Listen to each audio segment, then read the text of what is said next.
आप लोगों के पास रिकॉर्डिंग का मैसेज भी चला गया होगा। सर हाँ बोलो।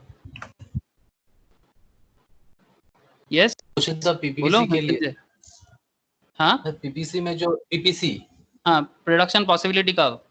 हाँ सर पीपीसी जो होता है ना, सो एक चीज का दाम जब बढ़ जाता है तो दूसरा रिलेटिव चीज का दाम कम हो जाता है, इसलिए तो डाउनटाउन होता है मेन रीजन। पीपीसी में बाद में बात करता हूँ, पीपीसी में पढ़ा था ना पहले, ठीक है, मैं फिर से बात कर लूंगा, क्लास के एंड में बात करता हूँ, ठीक है, पीपीसी के बारे में मैं एंड में बात करता हूँ। ठीक है सर, ठीक है। इलास्टिसिटी ऑफ डिमांड बोल मतलब डिस्कशंस कर लेने दे उसके बाद, ठीक है।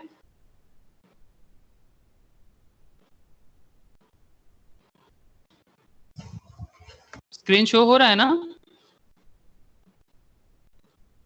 Yes sir. हाँ सर। ठीक है, ठीक है सर, थैंक यू। ओके देखो, ये थोड़ा डिमांड का एक स्टेप अहेड है। इलास्टिसिटी ऑफ डिमांड मतलब डिमांड का अप एंड डाउन, ठीक है, डिमांड का अप एंड डाउन कैसे होता है। जैसे गार्डर होता है ना, गार्डर जैसे जो लोग मतलब हम लोग यूज करते हैं, रबर या गार्डर जो भी बोलो, ठीक है, जैसे लड़की लोग बाल बांधने के लिए भी यूज करते हैं सर के पीछे, ठीक है, ताकि बाल एकदम प्रॉपरली एकदम बांधा रहे, तो वो भी इलास्टिक है। तो वो जैसे अप डाउन होता है तो जाके डिपेंडिंग ऑन दैट वो एकदम हमारे जो हेयर से उसको बांध के रखते हैं। आजकल तो लड़का लोग भी करते हैं, ठीक है, शाहरुख खान कितना दिन तक बांध के रखा था। तो जो भी हो मैं यही कहना चाह रहा था कि इलास्टिसिटी ऑफ डिमांड क्या है। बोलता है कि it is percentage change in quantity demand divided by percentage change in one of the variables, ठीक है, ऑन विच डिमांड डिपेंड्स, ठीक है। तो जैसे कि हम लोगों ने अभी डिस्कशन किया कि डिमांड किस पे डिपेंड करता है, वन ऑफ द वेरिएबल्स में functions of p, P R, y, बहुत सारा किताब में ना ये एक्स एक्स करके दिया रहता है, ठीक है, तो डजंट मैटर, ठीक है, डजंट मैटर, आप बस नॉर्मली बात को समझो, वो इक्वेशंस के लिए लिखते हैं ऐसे, P, P R, Y, T, E and O, ठीक है। तो ये है क्या है, ये अलग अलग वेरिएबल्स है जिसके ऊपर डिमांड डिपेंड करता है, जिस पे डिमांड डिपेंड करता है, ये अलग अलग वेरिएबल्स है। इसके बारे में मैंने अभी चर्चा करा, ठीक है। तो अभी मैं आपको बताने वाला हूँ कि इलास्टिसिटी ऑफ डिमांड क्या है। इलास्टिसिटी ऑफ डिमांड ये है कि अगर जैसे मानो कि किसी भी प्रोडक्ट के प्राइस में थोड़ा सा चेंजेस के कारण, ठीक है, किसी भी प्रोडक्ट के प्राइस में थोड़ा सा चेंजेस के कारण उसका डिमांड में जो चेंजेस आता है, जैसे सबसे ज्यादा चेंजेस अगर प्राइस में कुछ होता है और उसके कारण डिमांड में जो चेंजेस आता है, उसमें अगर मैं बात करूं तो ऑयल का दाम बोलना चाहिए। ऑयल मतलब sir petrol and diesel, petrol and diesel. जैसे आप लोगों को पता होगा, जो लोग मिडिल ईस्ट के बारे में सुने होंगे कि बेसी ज्यादा से ज्यादा मतलब पेट्रोल डीजल का जो है वो मिडिल ईस्ट कंट्री, ठीक है, लाइक कुवैत, इराक, ईरान, ठीक है, दुबई के आसपास वाला area, UAE, United Arab Emirates. आजकल दुबई में इसका ज्यादा मार्केट है नहीं, लेकिन फिर भी उसी का पैसा है उसका। आज तो बिजनेस हब है, इंटरनेशनल ट्रांजैक्शन सेंटर बन चुका है दुबई। लेकिन ये जो एरिया है पेट्रोल डीजल मिडिल ईस्ट का जो भी पॉइंट है, तो यहाँ पर थोड़ा सा तेल में कुछ इधर उधर होता है उनका डिमांड सप्लाई में, तो पूरा ऑल ओवर वर्ल्ड में पूरा इलास्टिसिटी ऑफ डिमांड चेंजेस हो जाता है। क्यों? क्योंकि ट्रांसपोर्टेशन का सबसे इंपॉर्टेंट चीज यही तो है, पेट्रोल एंड डीजल। इसी में तो ट्रांसपोर्टेशन होता है, जो गाड़ी चलता है मार्केट रास्ते में, ये पेट्रोल डीजल पे डिपेंड है। तो अगर सिंपल जस्ट इमेजिन करो कि पेट्रोल डीजल के प्राइस अगर मानो कि आज पेट्रोल 80 रुपीज चल रहा है और कल पेट्रोल का दाम बढ़ के 82 हो गया, ठीक है, सिर्फ 2 रुपीज चेंज बहुत बड़ा इंपैक्ट दे सकता है। ओनली 2 रुपीज चेंज बहुत बड़ा इंपैक्ट दे सकता है, क्योंकि बहुत छोटा छोटा प्रॉफिट होता है, ठीक है, बहुत ही छोटा छोटा प्रॉफिट होता है बिजनेस पे। जो लोग बहुत ही मार्जिनल अमाउंट में बिजनेस करते हैं ना, तो उनके लिए बहुत बड़ा इंपैक्ट देता है, क्योंकि मार्जिनल वैल्यू में बिजनेस है। तो थोड़ा सा changes in price of petrol और डीजल, परसेंटेज डेल्टा पी, उसके ऊपर डिपेंड करता है परसेंटेज डेल्टा क्यू, ठीक है। इसको देखो, it is the percentage change in quantity demand divided by the percentage change in one of the variables on which demand depends. These variables are P, PR, Y, T, E, O. Price elasticity of demand is usually referred to as elasticity of demand. That means price का, कोई भी product के price में अगर 1% change हो जाए, ठीक है, परसेंटेज चेंज इन प्राइस, तो ऑयल के प्राइस में अगर 1% चेंजेस हो जाए, उसके कारण ऑयल के डिमांड पे मतलब पेट्रोल या डीजल के डिमांड में जितना परसेंटेज चेंजेस होगा उसको कहेंगे elasticity demand, elasticity of demand of petrol और डीजल। सिंपल है। मतलब अगर पेट्रोल का दाम अभी 80 रुपीज चल रहा है और मैं क्या बोला कि 10% चेंज हो गया मानो, ठीक है, 10% चेंज मानो हायर हो गया, 80 का 10% मतलब 8 है ना, इसका मतलब ये हायर होके 88 हो गया। तो पहले दाम था 80, अभी प्राइस हो गया 88, तो पेट्रोल के दाम पे कितना परसेंटेज चेंज, 10% चेंज, ठीक है। परसेंटेज डेल्टा पी कितना है, 10%, और परसेंटेज डेल्टा क्यू कितना है, परसेंटेज डेल्टा क्यू है, मानो कि अगर उसके ऊपर डिपेंड करके इसका जो डिमांड में चेंजेस आया, मतलब कितना सारा लोग, कितना सारा बिजनेसमैन अभी डिमांड में इधर उधर कर रहा है, तो दाम ज्यादा हुआ है तो डिमांड कम होना चाहिए, एज पर नॉर्मल डिमांड का कॉन्सेप्ट में, कि कोई भी प्रोडक्ट का प्राइस जब बढ़ता है ना, उसका डिमांड फॉल होता है, ठीक है। तो इसको क्या कहेंगे, परसेंट, मतलब इसको हम थोड़ा ज्यादा कर लेते हैं, चलो 20% में डिमांड में फॉल हुआ है परसेंटेज डेल्टा क्यू पे, ठीक है। तो ये जो भी चेंजेस हुआ, ठीक है, जो भी, ठीक है, चाहे अभी इसका इलास्टिसिटी ऑफ डिमांड कितना है, 20% बाई 10%, 20% बाई 10%, इसका मतलब इलास्टिसिटी ऑफ डिमांड कितना है, 2 है। इलास्टिसिटी ऑफ डिमांड कितना है, 2। इलास्टिसिटी ऑफ डिमांड को ईडी से डिनोट किया जाता है, इसका दूसरा एक नाम है ईपी ऑल्सो, मतलब प्राइस के ऊपर डिपेंड करके ज्यादा से ज्यादा डिमांड में इलास्टिसिटी होता है, इसीलिए price elasticity and elasticity of demand is the same thing. Price elasticity of demand and elasticity of demand is the same thing, because in maximum case, in general sense, price is the main criteria, price is the main criteria for change in elasticity of any product or service, इसीलिए price elasticity को ही elasticity of demand में denote किया जाता है। मतलब जब जब आपको इलास्टिसिटी ऑफ डिमांड पूछे तो आप ऑलवेज प्राइस इलास्टिसिटी को ही इलास्टिसिटी ऑफ डिमांड का डेफिनेशंस में यूज करना, क्योंकि और भी कुछ तरह का इलास्टिसिटी है, like income elasticity and cross elasticity, they are both also reason for the elasticity, और इसका भी अलग लॉजिक है, बट सबसे इंपॉर्टेंट है ईपी, ईपी के कारण ही ईडी होता है, ठीक है। इसीलिए ईपी ईडी आप लोग सब्स्टिट्यूट में यूज कर सकते हो, ये देखो यहाँ पर ईडी भी यूज किया गया और ईपी भी यूज किया गया, ठीक है, ईपी ईडी यूज किया जाता है। तो सिंपल है, इलास्टिसिटी ऑफ डिमांड का मतलब कि प्राइस के चेंजेस के कारण, ठीक है, प्राइस में चेंजेस के कारण डिमांड में जितना, प्राइस में जितना परसेंटेज चेंजेस के कारण मतलब डिमांड पे जितना परसेंटेज चेंज हो जाएगा उसको कहेंगे इलास्टिसिटी, ठीक है। जैसे मैंने अभी पेट्रोल में बताया, ठीक है, आप कुछ और भी एग्जांपल ले सकते हो, जैसे अगर रिसेंटली अगर बताया जाए, रिसेंट ट्रेंड में कोई भी प्रोडक्ट ले लो, जैसे मैं अपने इंडिया में बात करता हूँ, इंडिया में every year each and every public एक चीज वो लोग फॉलो करते हैं, मतलब एक्सपीरियंस करते हैं। सर क्या सर एक्सपीरियंस करते हैं, आप लोग अभी मेरे साथ एग्री करोगे, जो लोग थोड़ा सा मार्केट के बारे में अपना नॉलेज रखते हो, मैं बताता हूँ, ऑनियन, ठीक है, onion price each and every year ज्यादा होता ही होता है। इस बार तो मतलब हद क्रॉस कर दिया था, ठीक है, 150 160, ठीक है, 180 रुपीज किलो भी ऑनियन का दाम गया था। डेली नेसेसिटीज है, this is the daily necessities, ठीक है। डेली नेसेसिटीज में अगर किसी भी प्रोडक्ट का दाम, ऐसे भी मतलब डेली कितना ऑनियन का यूज होता है, हम लोग सब्जी बनाते हैं, नॉर्मली कच्चा खाते हैं, ठीक है, तो मतलब बहुत यूज है इसका। अगर इसका प्राइस ज्यादा हो जाए, इसका परसेंटेज में चेंजेस हो जाए, तो बहुत बड़ा इंपैक्ट देता है पब्लिक पे। तो सिंपल कहने का मतलब है, अगर मान लो जैसे मैं अपना ओन एक्सपीरियंस बता रहा हूँ, मैं नॉर्मली मार्केट जाता हूँ वीक में एक दिन, तो जब भी मैं जाता हूँ 1 kg ऑफ प्याज, 1 kg ऑनियन मेरे लिए एकदम मस्ट है, मैं लेके आता ही आता हूँ। अब जब प्राइस ज्यादा हो जाता है ना, तो ऐसा मन में आता है इतना दाम है, चलो एक काम करते हैं, नॉर्मल प्राइस कितना होना चाहिए ऑनियन का, जिसको आइडिया नहीं है बता दो, नॉर्मली प्राइस होना चाहिए 40 से 50 ऑन एन एवरेज, ठीक है, अगर थोड़ा सा लो में रहे तो 30, it's average price 40 to 50 rupees kilo is a very good price for the onion, ठीक है। और थोड़ा लो में बेस्ट प्राइस अगर माना जाए तो 30 rupees kilo is a best onion price, इससे ज्यादा नीचे भी नहीं होना चाहिए, तब बिजनेसमैन को लॉस है।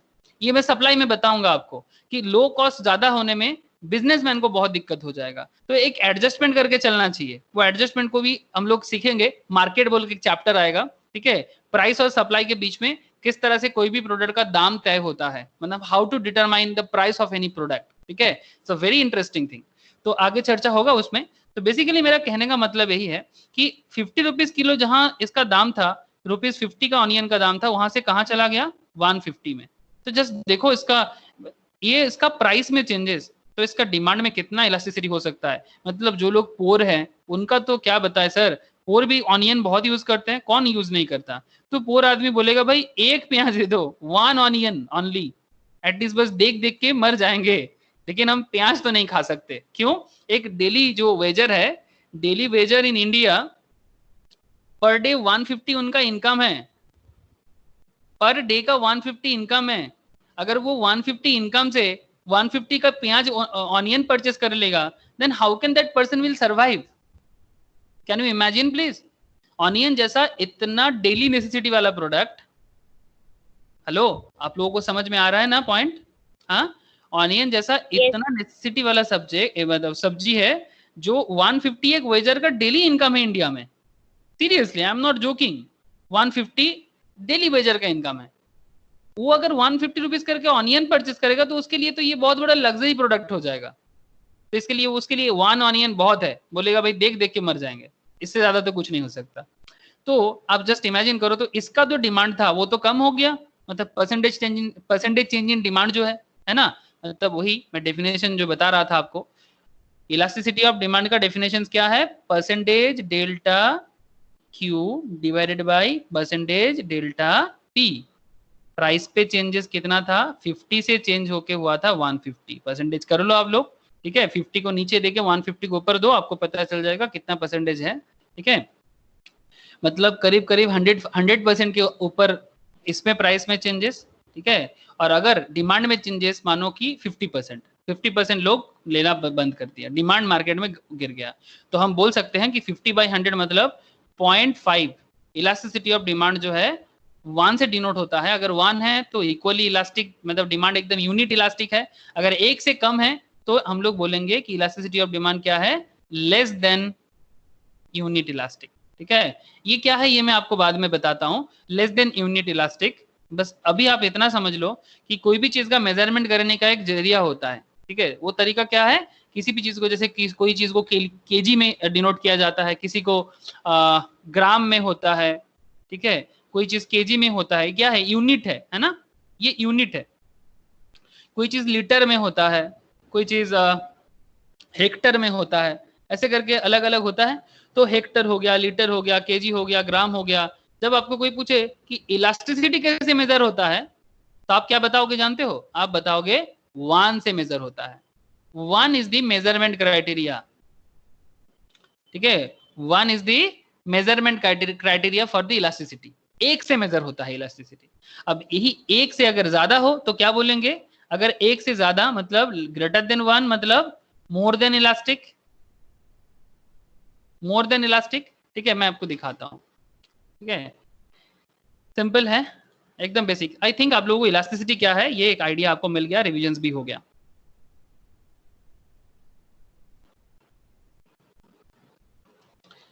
इलास्टिसिटी ये कुछ सम्स है, मैं बताता हूं बाद में। ये देखो इलास्टिसिटी क्या क्या हो सकता है। इलास्टिसिटी परफेक्ट इलास्टिक हो सकता है अगर ईडी इक्वल्स टू इन्फिनिटी हो ना।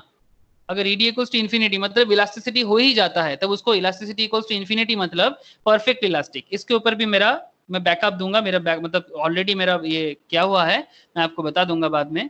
तो perfect elastic ED equals to infinity, more than unit elastic demand मतलब ED greater than 1, more than unit elastic मतलब ED greater than 1, unit elastic ED equals to 1 मतलब unit elastic, ED equals to 1 मतलब unit elastic, ED less than 1 मतलब less than unit elastic, and ed equals to 0 मतलब perfectly in elastic, ठीक है? मैं आप लोगों को एक होमवर्क दिया था जो लोग लास्ट क्लास में थे, कि मैं हर एक प्रोडक्ट के ऊपर एक मैं बताया था कि एवरी मतलब हर एक प्रोडक्ट के ऊपर डिपेंड करके आप लोग मुझे लिस्ट डाउन करके बताना कि इलास्टिसिटी किसका क्या है, ठीक है? क्या आप लोग किए हो होमवर्क में? एनीवन? नहीं सर। प्रगति, काजल, छोटा काजल नहीं बड़ा काजल, और कौन है क्लास में? कोई नहीं किया, इसीलिए किसी का जवाब नहीं है, कोई नहीं किया। सायोग किसी ने नहीं किया। मैं बताया था कि इलास्टिसिटी के ऊपर डिपेंड करके आप लोग मुझे एक लिस्ट देना, नहीं किया। वेरी गुड, बहुत अच्छा, ओके। देखो पढ़ाई क्या चीज़ है जानते हो ना, जितना इसको प्रैक्टिस करोगे, जितना इसके साथ चर्चा में रहोगे ना, आपका दिमाग उतना ओपन होगा। अगर आप बोलोगे नहीं सर ने करा दिया और उसके बाद मुझे और कुछ नहीं करना है, तो सब भगवान भरोसे, पता नहीं, जो भी हो। तो चलो मैं बताता हूँ क्या क्या है। तो जो भी है, तो इस तरह का इलास्टिसिटी हो सकता है। तो आज मैं बेसिकली आप लोगों को बताऊंगा, इसके ऊपर डिपेंड करके इसका अलग अलग ग्राफिकल स्ट्रक्चर भी है, ये भी मैं सिखाऊंगा, डोंट वरी। आज मैं बताऊंगा आप लोगों को ये वाला topic, that is how to measure elasticity of demand. ठीक है, how to measure elasticity of demand. ध्यान देना प्लीज कि जो इलास्टिसिटी तब से करे जा रहे हैं ना, ये इसको मेजर कैसे करें। इलास्टिसिटी मेजरमेंट करने का एक सिस्टम होता है, कैसे इसको मेजरमेंट करें ये हम लोग अभी सीखेंगे।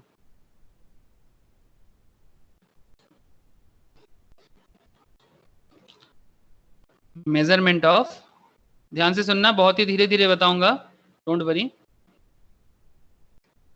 Measurement of elasticity of demand, ये पढ़ते हुए इलास्टिसिटी का अगर किसी के मन में कोई भी सवाल चल रहा है सब क्लियर हो जाएगा, डोंट वरी। कुछ प्रैक्टिकल आज के डेट में भी इकोनॉमिकली क्या चल रहा है, एकदम ट्रेंडी इकोनॉमिकल कंसेप्ट के साथ बताऊंगा आप लोगों को। ट्रेंडी इकोनॉमिकल मतलब जो मैं रोज कोशिश करता हूं कि इकोनॉमी में क्या चल रहा है वो मैं आपके साथ रोज शेयर करूं, ताकि आपको ऐसा ना लगे कि जो आप किताब में पढ़ रहे हो ये सिर्फ किताब में ही है, मतलब this is only just in books, आपको ये फीलिंग ना आए। मैं आपको बताना चाहूंगा प्रैक्टिकल लेवल में इसमें क्या हो रहा है। I will try to explain each and everything एकदम प्रैक्टिकली, जो लेटेस्ट होता है। मैं रोज इकोनॉमिक्स क्लास में कोशिश करता हूँ, लास्ट क्लास में भी मैंने आप लोगों को बताया था that due to COVID-19 the economical scenario throughout the world change हुआ है।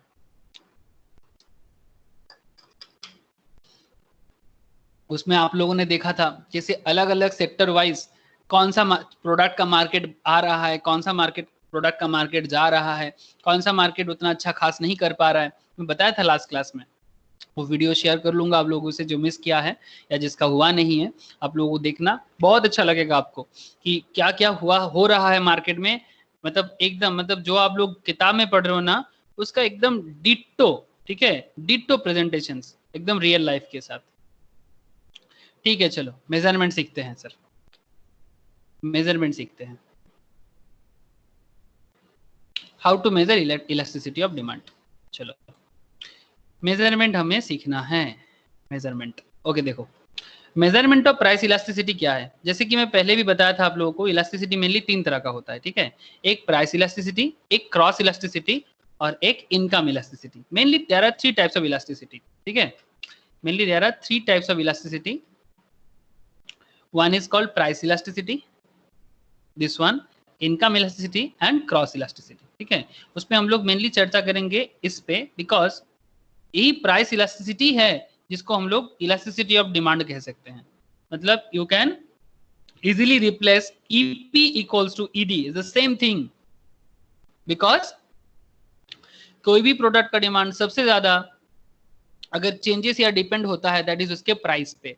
कोई भी इंसान, एकदम आप लोग अपने आप को पूछो ना, जस्ट आस्क योरसेल्फ कि जब भी आप कहीं पर जाते हो, कोई भी शॉप में जाते हो, तो आप सबसे पहले क्या पूछते हो कि भैया दाम कितना है। आप उसको देख रहे हो, आपको पसंद आया, लेकिन फर्स्ट यू आस्क योरसेल्फ, मतलब क्या दाम पूछे इसके बारे में, फिर आप सबसे पहले शॉप ओनर को पूछते हो कि ठीक है भैया सब कुछ ठीक है, पर आप पहले मुझे इसका दाम बता दीजिए। तो इसीलिए डिमांड सबसे पहले डिटरमाइन होता है दाम से। ठीक है, इसीलिए डिमांड डिटर्मिनेशन पे सबसे इंपॉर्टेंट है प्राइस इलास्टिसिटी ऑफ डिमांड। और आज हम लोग उसी प्राइस इलास्टिसिटी ऑफ डिमांड ही सीखेंगे कि कैसे price elasticity of demand measure किया जाता है। ठीक है, एकदम प्रोफेशनल इकोनॉमिस्ट के जैसा सोचना। ठीक है, एकदम प्रोफेशनल मार्केटर, जैसे कि आप लोग एकदम मार्केट में कुछ ना कुछ नया करने वाले हो। ठीक है, एकदम स्टार्टअप एंटरप्रेन्योर जैसे सोचना। 3 तरह का मेथड है, total outlay, point elasticity and arc elasticity. सबसे पहले टोटल आउटले में बात करते हैं। ठीक है, वर्ड्स बहुत ही इंपॉर्टेंट है, हर एक वर्ड्स का मतलब भी सीखेंगे और जानेंगे। Total outlay, what is this total outlay? Price elasticity can also be measured on the basis of changes in the total outlay or expenditure. What outlay का मतलब होता है expenditure. ठीक है, कोई भी बिजनेस या कोई भी पब्लिक, आप इसको दोनों हिसाब से सोच सकते हो। आप मार्केट के हिसाब से भी सोच सकते हो ठीक है। अगर मार्केट के हिसाब से सोचोगे तो मार्केट डिमांड, और अगर आप इंडिविजुअल के हिसाब से सोचोगे तो क्या बोलेंगे उसको, इंडिविजुअल डिमांड। एकदम आप हम जैसे इंसान का डिमांड, इंडिविजुअल डिमांड। मार्केट के हिसाब से कॉन्सेप्ट लगाओगे, मतलब as per your business strategist, as a businessman सोचो तो market demand, as a market मतलब एक कंप्लीट मार्केट के हिसाब से सोचो तो मार्केट डिमांड, ठीक है। और अगर आप इंडिविजुअल के हिसाब से सोचो तो इंडिविजुअल डिमांड, ठीक है। तो सबसे पहले देखते हैं एक्सपेंडिचर। टोटल आउटले का मतलब क्या है, expenditure. Due to change in the price under this method elasticity will be of 3 types, ठीक है। मतलब प्राइस इलास्टिसिटी हम लोग मेजर कर सकते हैं, कौन कितना खर्चा करते हैं। मतलब अगर आपको किसी भी मैटर पे आपको पूछा जाए कि कौन सा इंसान रिच है और कौन सा इंसान पुअर है, तो रिच एंड पुअर का एक बेसिक चीज आप समझ सकते हो, उसके इनकम तो कोई नहीं बताता ना, मैक्सिमम केस में सब कोई अपना इनकम छुपाते हैं, ठीक है। ये नॉर्मल ट्रेंड है कि मैं इतना कमाता हूँ, कोई चिल्ला के नहीं बोलता, ठीक है। जो ज्यादा कमाते हैं वो किसी अपने के अंदर जरूर बोलता है चिल्ला के, लेकिन एटलीस्ट ये सब कोई सीक्रेट ही रखता है। और पुअर तो शर्म के मारे या फिर हालात के मारे बोलता ही नहीं है, ठीक है। उसको देख के ही पता चल जाता है कि वो कितना कम कमाते हैं। लेकिन अब सवाल यह है कि रिच एंड पुअर अपने इनकम शो करके आपका इनकम नहीं बताएगा, ठीक है। लेकिन अगर आप उसका इनकम फाइंड आउट करना चाहते हो तो जस्ट ऑब्जर्व हर एक्सपेंडिचर, ठीक है। Observe that persons expenditure. अगर आप रिच या पुअर का एक्सपेंडिचर मतलब किसी भी इंडिविजुअल्स का एक्सपेंडिचर, एक्सपेंस करने का जो कैरेक्टर है वो देखते हो ना, तो आपको पता चल जाएगा कि बेसिकली उसका इनकम क्या है या फिर उसका डिमांड सिचुएशंस कैसा है। तो लोग कैसे खर्चा करते हैं, how people expend their money, how people expense their money, it's a very good way to know कि how the current market demand condition is, ठीक है। आई थिंक आप लोगों को समझ में आ रहा है। तो टोटल आउटले इज जस्ट उसी तरह से काम करते हैं। यहां पर देखो elasticity equals to 1 when as a result of a change in price, मतलब हम लोगों ने पहले ही बताया अभी कि इलास्टिसिटी को हम लोग किससे डिनोट करते हैं, एक 1 से, ठीक है। इलास्टिसिटी इक्वल्स टू अगर 1 है तो वो यूनिट इलास्टिक है, अगर इलास्टिसिटी ग्रेटर देन 1 है तो उसको हम लोग क्या बोलेंगे, मोर देन यूनिट इलास्टिक। अगर इलास्टिसिटी लेस देन 1 है तो क्या कहेंगे, इन इलास्टिक। अगर इलास्टिसिटी लेस देन 1 है मतलब लेस देन इलास्टिक, अगर इलास्टिसिटी 0 है तो इन इलास्टिक। तो ये इलास्टिक का नॉर्मल कॉन्सेप्ट है, ठीक है। अब हम बताएंगे यहां पर कि when as a result of change in price the total expenditure remains the same, मतलब प्रोडक्ट का दाम पे चेंजेस आया। जैसे हम लोगों ने स्टार्टिंग में ही डिमांड जब भी डिटरमाइन कर रहे थे, सबसे ज्यादा किस पे डिमांड डिटरमाइन कर रहे थे, प्राइस पे। अच्छा मैं एक बार पूछना चाहूंगा बीच में, क्या आप लोगों को समझ में आ रहा है, hello? Yes sir. Yes, sir. Okay ठीक है। नहीं अगर किसी को कोई डाउट चल रहा है मन में तो आप पूछ सकते हो अभी इस रिलेटेड, नो डाउट ना, नहीं है तो फिर अच्छा है, मैं सामने प्रोसीड कर सकता हूँ। Anyone have any doubt? No sir. Okay ठीक है। When as a result of change in price, the total expenditure remains the same, the commodity is said to have unitary elastic demand. This curve is also called rectangular hyperbola. ये कैसे देखने में होता है इस पे मैं बाद में चर्चा करता हूँ कि how is rectangular hyperbola looks like, उसमें मैं आप बाद में आता हूँ। लेकिन सबसे पहले मैं आपको ये बताना चाहता हूँ कि ये जो E इक्वल्स टू 1 कब होता है, as per total outlay method, ठीक है। हर एक मेथड का अपना सिस्टम होता है। टोटल आउटले मेथड के हिसाब से price elasticity can be also be measured on the basis of changes in the total outlay और एक्सपेंडिचर, ठीक है। मतलब बताना चाहते हैं कि प्रोडक्ट का दाम चेंजेस हुआ, as a result of change in price the total expenditure remains the same. That means simple है, suppose क्या कार ले लेते हैं, हाँ कार, इंडिया में सबसे ज्यादा क्या चलता है, मारुति सुजुकी, पसंद हो ना हो यही सबसे ज्यादा बिकने वाला कार है इंडिया का, मारुति सुजुकी। अरे ये देश का है रे बाबा, एकदम इंडियन प्रोडक्ट है। सुजुकी इंडिया का नहीं रे बाबा, जापान का है, दोनों का जॉइंट वेंचर है, दोनों का जॉइंट वेंचर है, कम से कम 1980 से जॉइंट वेंचर है, स्टील चल रहा है। तो जो भी हो मैं कहना ये चाहता हूं कि कार का दाम पे चेंजेस आया, कार का दाम मारुति सुजुकी का कोई भी कार ले लो, पहले दाम 5 लाख था, अभी दाम 5 लाख से 5,50,000 हो गया, 5 लाख से 5,50,000 हो गया, 5,50,000 हो गया, लेकिन डिमांड जैसा था वैसा ही है। डिमांड में नॉट जस्ट मतलब एक्सपेंडिचर रिमेन्स द सेम, ठीक है, प्राइस में चेंजेस आया, बट उस पर्टिकुलर इंसान का जो एक्सपेंस करने का जो मतलब सिस्टम था, प्रोडक्ट का प्राइस में चेंजेस आया लेकिन expenditure remains the same, the commodity has said to have unitary elastic, मतलब उस प्रोडक्ट में लोग अभी भी वैसा ही खर्चा कर रहा है जैसे पहले करता था, ठीक है। मतलब ऐसा केस में उस प्रोडक्ट को हम लोग क्या बोलेंगे, यूनिटरी इलास्टिक डिमांड, मतलब थोड़ा सा प्राइस चेंज बहुत ज्यादा मैटर नहीं किया, ठीक है। जैसे और एक एग्जांपल भी ले सकते हैं, आप मैगी पैकेट ले लो ना, मैगी पैकेट ले लो, मैगी पैकेट 12 रुपीज 10 रुपीज का मैगी पैकेट है, ठीक है, अभी 12 रुपीज चल रहा है, इंडिया में बात कर रहा हूँ, 10 रुपीज की जगह 12 रुपीज चल रहा है, तो 10 रुपये का मैगी पैकेट 12 रुपये में हो गया, तो दाम में चेंजेस तो आया, लेकिन क्या एक्सपेंडिचर में बहुत चेंजेस हो गया इस प्रोडक्ट के ऊपर? नहीं। तो बेसिकली कहना ही है, इस तरह का प्रोडक्ट का मतलब जिस केस में ऐसा होता है कि दाम प्रोडक्ट के प्राइस चेंज के साथ साथ उसका मतलब एक्सपेंडिचर में ज्यादा चेंजेस नहीं है, ऐसा प्रोडक्ट के केस में उसको कहेंगे इलास्टिसिटी इक्वल्स टू 1, ठीक है, that means unit elastic demand of that particular product. क्या ये क्लियर है? As per total outlay method, क्या ये फर्स्ट पॉइंट क्लियर है? सर नहीं सर, एक बार फिर से समझा दे सर, नहीं समझ में आया। क्या प्रॉब्लम हो रहा है बोल? सर फर्स्ट पॉइंट में E इक्वल टू 1 कैसे है सर? अरे ई का मतलब ये तो इलास्टिसिटी बता रहे, इसको प्रूव करना है, अभी ये E इज इक्वल टू 1 आया नहीं रे बाबा, ये तो प्रूफ करना है, थ्योरम है कि E इज इक्वल टू 1 कब कहेंगे, in case of total outlay method. तो लेट ज्वाइन किया ना आज, वेरी गुड। हाँ स्टार्टिंग में सर थोड़ा नेटवर्क इशू था सर थोड़ा। हाँ बोलो, कोई कुछ बोल रहा है, बोलो। सर दाम बढ़ जाए फिर भी डिमांड में कुछ ज्यादा चेंजेस नहीं होगा, डिमांड में नहीं, मतलब नेसेसिटी में भी यूज हो सकता है मतलब।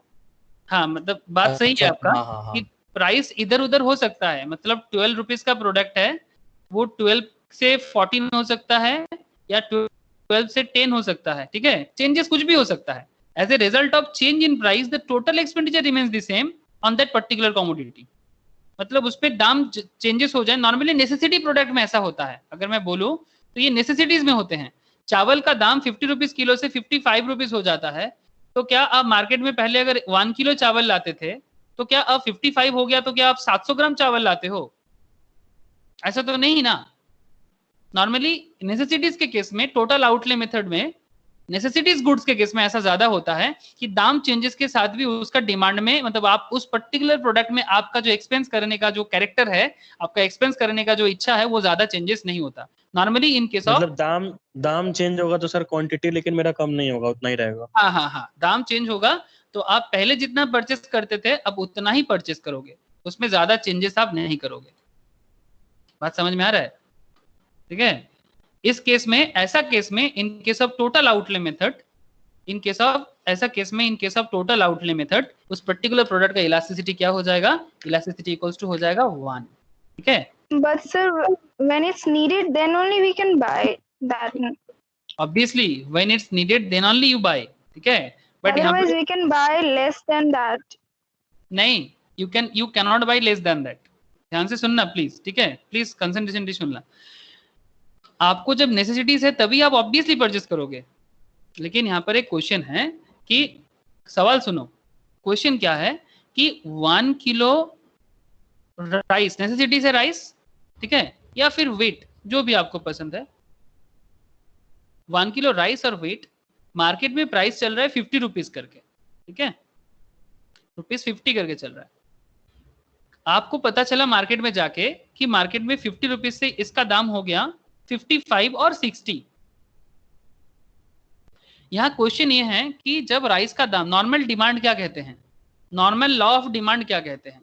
लॉ ऑफ डिमांड बोलते हैं कि when product price increases, when product price increase, मैं जस्ट एरो करके दिखा रहा हूं, price increase, then demand decrease, ठीक है, this is normal law of demand.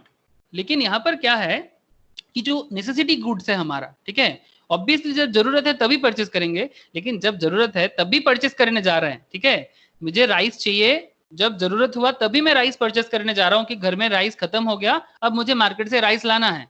लेकिन आप मार्केट में जाके देख रहे हो 55 है दाम चल रहा है, तो पहले आप 1 kg लेते थे, ठीक है, अभी 55 हो गया है, तो क्या करोगे, क्वांटिटी कम कर दोगे क्या? क्वेश्चन आई थिंक काजल ने किया था, Yes, sir. क्वांटिटी लेस कर दोगे क्या? No, sir. पहले 50 रुपीज में 1 kg लेके आते थे, अभी दाम 50 से 55 और 60 हो गया, तो क्या क्वांटिटी 700 ग्राम और 800 ग्राम कर दोगे? ये तुम्हारा No, 1 kg sir. Rice, this is your monthly requirement, this is your monthly requirement, ये आपको चाहिए ही चाहिए। लेकिन क्या आप बोलोगे नहीं इस मंथ में थोड़ा कम खा लूंगा क्योंकि दाम ज्यादा हो गया है? नहीं करोगे, नेसेसिटी है ना, नहीं करोगे। दाम चेंजेस डजंट इफेक्ट, दाम चेंजेस डजंट इफेक्ट, बहुत ज्यादा इफेक्ट नहीं करेगा। हाँ, बहुत ज्यादा चेंज हो जाए that's a different issue, but वो नेसेसिटीज में इतना जोर का नहीं होता। Okay, sir. Understood.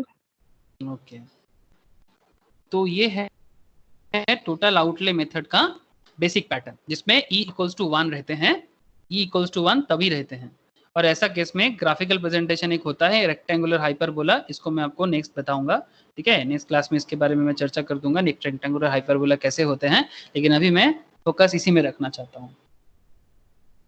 बस इसको यहाँ पर याद रखना कि इलास्टिसिटी जब इक्वल्स टू 1 होते हैं तब तो उसको रेक्टेंगुलर हाइपरबोला भी कहते हैं। ग्राफिकल प्रेजेंटेशन नेक्स्ट क्लास में बताएंगे। अभी E ग्रेटर देन 1 में देखो, E ग्रेटर देन 1 कब होता है टोटल आउटले में? E greater than 1, E greater than 1 तब होता है when as a result of rise in price the total expenditure on the commodity falls and as a result of fall in price the total expenditure rises. The commodity is said to have more than unit elastic.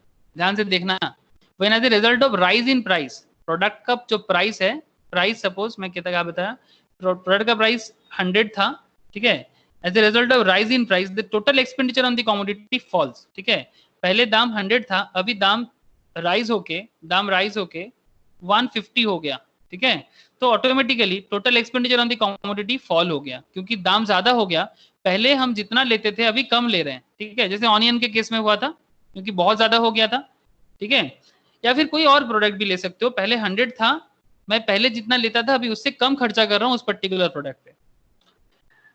And उल्टा होता है when as a result of fall in price, पहले 100 था अभी 50 हो गया, ठीक है, तो उसमें मेरा खर्चा बढ़ गया, मेरा एक्सपेंडिचर टोटल एक्सपेंडिचर राइजेस, मतलब पहले अगर मैं जब इसका दाम कम हो गया, पहले 100 था अभी 50 हो गया, तो पहले अगर मैं 1 kg क्वांटिटी लाता था ना, अभी मैं 2 kg क्वांटिटी लाता हूँ, मतलब उस पर्टिकुलर प्रोडक्ट में मेरा एक्सपेंस करने का जो क्वांटिटी था वो ज्यादा हो गया, ठीक है, तो ऐसा सिचुएशन जब होता है ना, ऐसा प्रोडक्ट में हम लोग क्या कहेंगे, मोर than unit elastic demand, that means ऐसे प्रोडक्ट के केस में E ग्रेटर देन 1 होते हैं।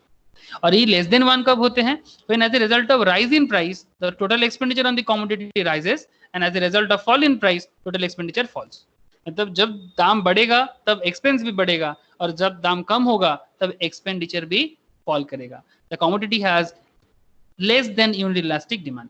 ऐसे प्रोडक्ट के केस में less than unit elastic demand होते हैं क्योंकि दाम बढ़ने से उसका एक्सपेंडिचर बढ़ता है और जब दाम कम होता है तो तब उसके ऊपर एक्सपेंडिचर भी कम हो जाते हैं। एक टेबल में पूरा का पूरा चीज को जो भी अभी तक हम लोगों ने समझा उसका पूरा एक शॉर्ट स्ट्रक्चर है, देखना प्लीज।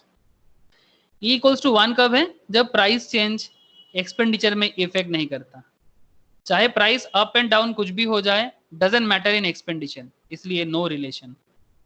प्राइस चेंज के साथ एक्सपेंडिचर का नो रिलेशन, कोई रिलेशन नहीं है, ठीक है। रिलेशन जब होता है ना, ठीक है, रिलेशंस का बात क्यों, हम लोग रिलेशनशिप स्टेटस लगाते हैं, ठीक है, इन रिलेशनशिप बोल के। रिलेशनशिप मैटर में इंसान में चेंजेस आता है, एक का चेंजेस दूसरे के ऊपर कुछ ना कुछ मैटर लाएगा, ठीक है। अगर एक गुस्सा है, ठीक है, चाहे रिलेशनशिप में आप गर्लफ्रेंड ले लो, माँ ले लो, पापा ले लो, अगर पापा गुस्सा है तो आपके मन में कुछ तो होगा, अगर माँ गुस्सा है या गर्लफ्रेंड बॉयफ्रेंड गुस्से हैं, ठीक है, तो कुछ तो चलेगा मन में, ठीक है, मतलब अगर इधर कुछ हो रहा है तो उधर भी कुछ होगा, ठीक है। तो यहाँ पर कुछ नहीं हुआ, नथिंग हैपन, तो नो रिलेशन। रिलेशन होता तो कुछ हो जाता। E लेस देन 1 में क्या हुआ, प्राइस और इनइलास्टिक डिमांड, E जब मतलब इलास्टिसिटी जब लेस देन 1 हुआ, मतलब ये थर्ड वाला केस, मतलब as per our discussions this one, inelastic मतलब प्राइस अप हुआ तो एक्सपेंडिचर भी अप हुआ, प्राइस डाउन हुआ तो एक्सपेंडिचर भी डाउन हुआ, जब दाम कम हुआ तब मेरा भी उस पे ऊपर खर्चा कम हुआ। और जब जब दाम बढ़ा तब मेरा भी उसके ऊपर खर्चा बढ़ा। ऐसा रिलेशनशिप पॉजिटिव गुड्स के केस में होते, सॉरी ऐसे रिलेशंस को पॉजिटिव रिलेशंस कहते हैं। और ऐसा नॉर्मली दो केसेस में हो सकता है। एक क्या नाम बताएं, जैसे मानो कि जिसको हम लोग कहते हैं इंफीरियर गुड्स। इंफीरियर मतलब आप लोग समझते हो low quality. Low quality goods के केस में ऐसे होते हैं कि जब उसका दाम, कोई भी प्रोडक्ट, आपका इनकम बढ़ता है, ऐसे बहुत केस में होता है, मैं बस आपको एक आइडिया दे रहा हूं कि आपका इनकम बढ़ रहा है, ठीक है, और प्रोडक्ट का दाम कम हो रहा है। तो अगर आपका इनकम बढ़ रहा है और प्रोडक्ट का दाम कम हो रहा है तो आपको लग रहा है कि वो अभी सस्ता वाला है, तो आप उसमें अपना खर्चा कम कर देते हो, ठीक है। आप रिच हो गए, आप पहले 50,000 मंथली सैलरी में काम करते थे, अभी आप 1 लाख सैलरी में काम करते हो। पहले आप पब्लिक बस में चढ़ते थे, अभी आप पर्सनल कार में चढ़ते हो। कहने का मतलब यही है कि आपका इनकम ग्रो होने के साथ साथ इसका जो, ये आपके लिए क्या हो, ये आपके लिए लो एक्सपेंडिचर हो गया ना। लो एक्सपेंडिचर हो गया मतलब आपके लिए इसका दाम कम हुआ और इसके ऊपर आपका एक्सपेंस भी कम हो गया। ये पब्लिक बस का जो फेयर है आपके लिए बहुत ही लो कॉस्ट है और एक्सपेंस भी इसका कम है और आपका एक्सपेंस भी कम हो गया। और जैसे आपका सैलरी बढ़ा, दोनों केस देखो, पर्सनल कार का एक्सपेंस ज्यादा है, पर्सनल कार का एक्सपेंस हाई है और आपका एक्सपेंस भी हाई हो गया,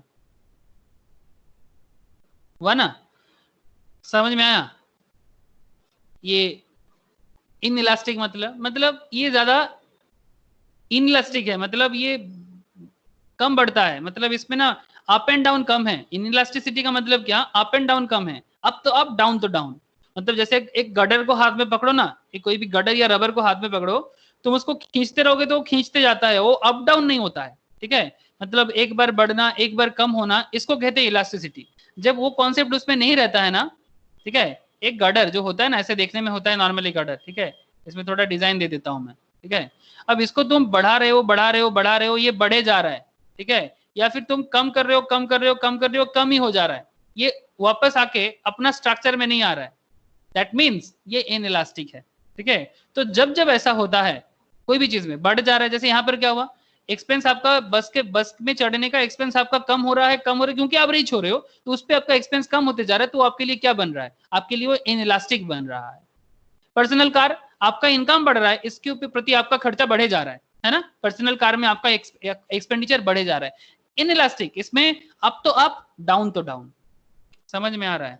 ऐसा मैं सर्विस में बोला, आप कोई भी प्रोडक्ट के साथ भी कर सकते हो। जैसे मैं आपको ब्रेड में, जैसे जो लोग थोड़ा रिच हो जाते हैं, वो जो मार्केट में जो ब्रेड मिलता है ना, ठीक है, एकदम जो मानो कि 10 रुपया करके एक हाफ पाउंड का दाम, ₹10 पर पाउंड, ठीक है, एकदम बेसिक लेवल में हमारे यहाँ पर सर बहुत, brown bread, sir brown bread, हाँ ब्राउन ब्रेड। ब्राउन, ठीक है। जैसे आप थोड़ा रिच हो जाते हो ना, तो आप ब्राउन ब्रेड खाना छोड़ देते हो, अब मार्केट में जाके वो ब्राउन ब्रेड नहीं लेते। हाँ ठीक है, ब्रेड लेते हो, थोड़ा सा हाई क्वालिटी ब्रेड आजकल मिलता है वो लेते हो, लेकिन एकदम लोकल दुकान में जो मिलता है ना, एकदम फुटपाथ साइड में जो मिलता है, वो आपके लिए एक इंफीरियर क्वालिटी हो जाते हैं, ठीक है। अब वो वाला पसंद नहीं करते, तो इसके प्रति आपका एक्सपेंडिचर डे बाई डे क्या होता है, कम ही होता है, कम ही होता है, क्योंकि ये आपके लिए क्या हो गया, इंफीरियर हो गया, क्योंकि आपका इनकम बढ़ गया ना, आपके लिए इंफीरियर हो गया। तो ऐसा कोई ना कोई गुड्स के साथ आपके साथ जरूर होता है, आप देखना आपके समय के साथ साथ ऐसा होता है। पहले आपका इनकम कम था, आप साइकिल चढ़ते थे, जैसे इंडिया का बात कर रहा हूँ, चीन जापान जैसे एरिया में तो साइकिल एक मतलब उनका डे टू डे हैबिट है, चाहे वो कितना भी रीच हो, वो साइकिल लेके ऑफिस पहुंचते हैं, ठीक है। इवन वहाँ का मतलब स्पेशली इन जापान, ठीक है, बहुत ज्यादा, चाइना में भी है, ठीक है, इताली ग्रीस में भी है, वहां पर जो प्राइम मिनिस्टर्स वगैरह है ना, वो लोग साइकिल लेके ऑफिस पहुंचते हैं। हमारे यहाँ पर पॉसिबल नहीं है, क्योंकि कल्चर ही नहीं है वैसा, जो भी हो। तो culture is a different thing, but I think आपको ये समझ में तो आ गया प्राइस इलास्टिक इन इलास्टिक क्या होता है। और ये होता है प्राइस इलास्टिक। प्राइस इलास्टिक मतलब जब प्राइस अप तो एक्सपेंडिचर डाउन, एकदम नॉर्मल डिमांड कॉन्सेप्ट देख रहे हो ना, expenditure up, sorry price up expenditure down, दाम ज्यादा होगा तो एक्सपेंस कम हो जाएगा, दाम कम हो जाएगा, दाम डाउन हो जाएगा, तो आपका एक्सपेंस उस पर अप हो जाएगा। एकदम डिमांड का कॉन्सेप्ट, कोई भी प्रोडक्ट का डिमांड का एकदम नॉर्मल लॉ, ये एकदम नॉर्मल लॉ ऑफ डिमांड है, एकदम लॉ ऑफ डिमांड को फॉलो किया, डिमांड का लॉ यही कहते हैं कि जब जब प्रोडक्ट का प्राइस बढ़ेगा तब तक उसका डिमांड कम होगा, और जब जब प्रोडक्ट का डिमांड कम हो जाएगा तब उसका डिमांड बढ़ जाएगा। ठीक है, तो ये डिमांड का एकदम बेसिक कॉन्सेप्ट है। तो डिमांड का बेसिक कॉन्सेप्ट जहां फॉलो होते हैं उसको कहते हैं इलास्टिसिटी। ठीक है, इलास्टिसिटी। बट जरूरी नहीं कि ऑलवेज इलास्टिसिटी फॉलो होगा, this is not a mandatory. Elasticity always follow होगा ऐसा जरूरी नहीं है, ऑलवेज नॉट नेसेसरी कि वो होगा, लेकिन इलास्टिसिटी कब हो रहा है ये आपको समझना चाहिए। हेलो, टोटल आउटले क्लियर है कि नहीं मुझे थोड़ा बताना प्लीज। हाँ sir. Sir, just one thing. I just have a doubt. बोलो। For this elasticity of demand is less than 1, we can say that this Giffen's good is also having an inelastic demand, right? हाँ, obviously. Okay. Okay. Giffen goods, एक बार मैं आपको Giffen goods clear कर दूं। Snigdha is there. Yes, sir. I asked it right now. Giffen goods क्या होता है? चलो, अच्छा क्वेश्चन है। What is Giffen goods? ये exception to the law of demand के हैं। ठीक है, इसका जो मैं ऑलरेडी बताया था, मैं आपको लोगों को, जो लोग नहीं किया मैं उनको शेयर करूंगा। ये exception to the law of demand है। एक बार मैं बता देता हूँ what is Giffen. Sir Robert Giffen ने ये देखा था। आयरलैंड का केस है ये। ठीक है, आयरलैंड का केस है, यूरोप में है, इंग्लैंड के बगल में। आयरलैंड में रॉबर्ट गिफेन इनको देखा था तो नाम दे दिया था मतलब गिफेन गुड्स। तो गिफेन गुड्स किसको कहते हैं, ध्यान से देखना। ये चिकन है। ठीक है, एकदम मत हंसना। ठीक है, मेरा ड्राइंग बहुत खराब है, लेकिन मैं इतना समझता हूँ कि आप लोग समझ जाओगे। और ये है पोटैटो। ठीक है सर ये फूल है। हाँ, अच्छा ठीक है, कुछ और थोड़ा हाड़ वगैरह निकाल देता हूँ। अब लग रहा है चिकन जैसा? चल ठीक है। सर फूल लग रहा है। अच्छा ठीक है, तू फूल ही मान ले, चुप कर, म्यूट कर। ये चिकन है, ये पोटैटो है। ठीक है, अब गिफेन क्या होता है कि आयरलैंड में ये रॉबर्ट गिफेन ने क्या देखा जानते हो? यहाँ खड़ा है, ये रॉबर्ट गिफेन है, खड़े खड़े देख रहा है कि क्या चल रहा है। उसने देखा कि जो लेबर क्लास पीपल है ना आयरलैंड में, उनके ऊपर ये मेनली फॉलो हुआ। 1800 के आसपास का कंसेप्ट है, 1800 के समथिंग। ठीक है, 1800 समथिंग उस टाइम पे देख रहा है कि जो लेबर क्लास पीपल है, जब प्रोडक्ट का दाम बढ़ता है, मतलब when there is a inflation, when there is a inflation,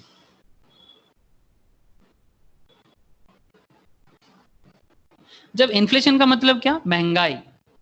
मतलब इन्फ्लेशन तब होता है जब मैक्सिमम प्रोडक्ट का प्राइस बढ़ जाता है मार्केट में। There is a maximum product का दाम ज्यादा हो जाएगा, increment of the price of the maximum goods in the market. ठीक है, मतलब each and everything will be higher. कुछ एक दो प्रोडक्ट अगर कम में है that doesn't mean, but maximum product high में चल रहा है, हर एक चीज महंगा है। जैसे अभी कोविड में ऐसा ही हो रहा है, पूरा वर्ल्ड बेसिस में मैक्सिमम प्रोडक्ट का प्राइस बढ़ा है।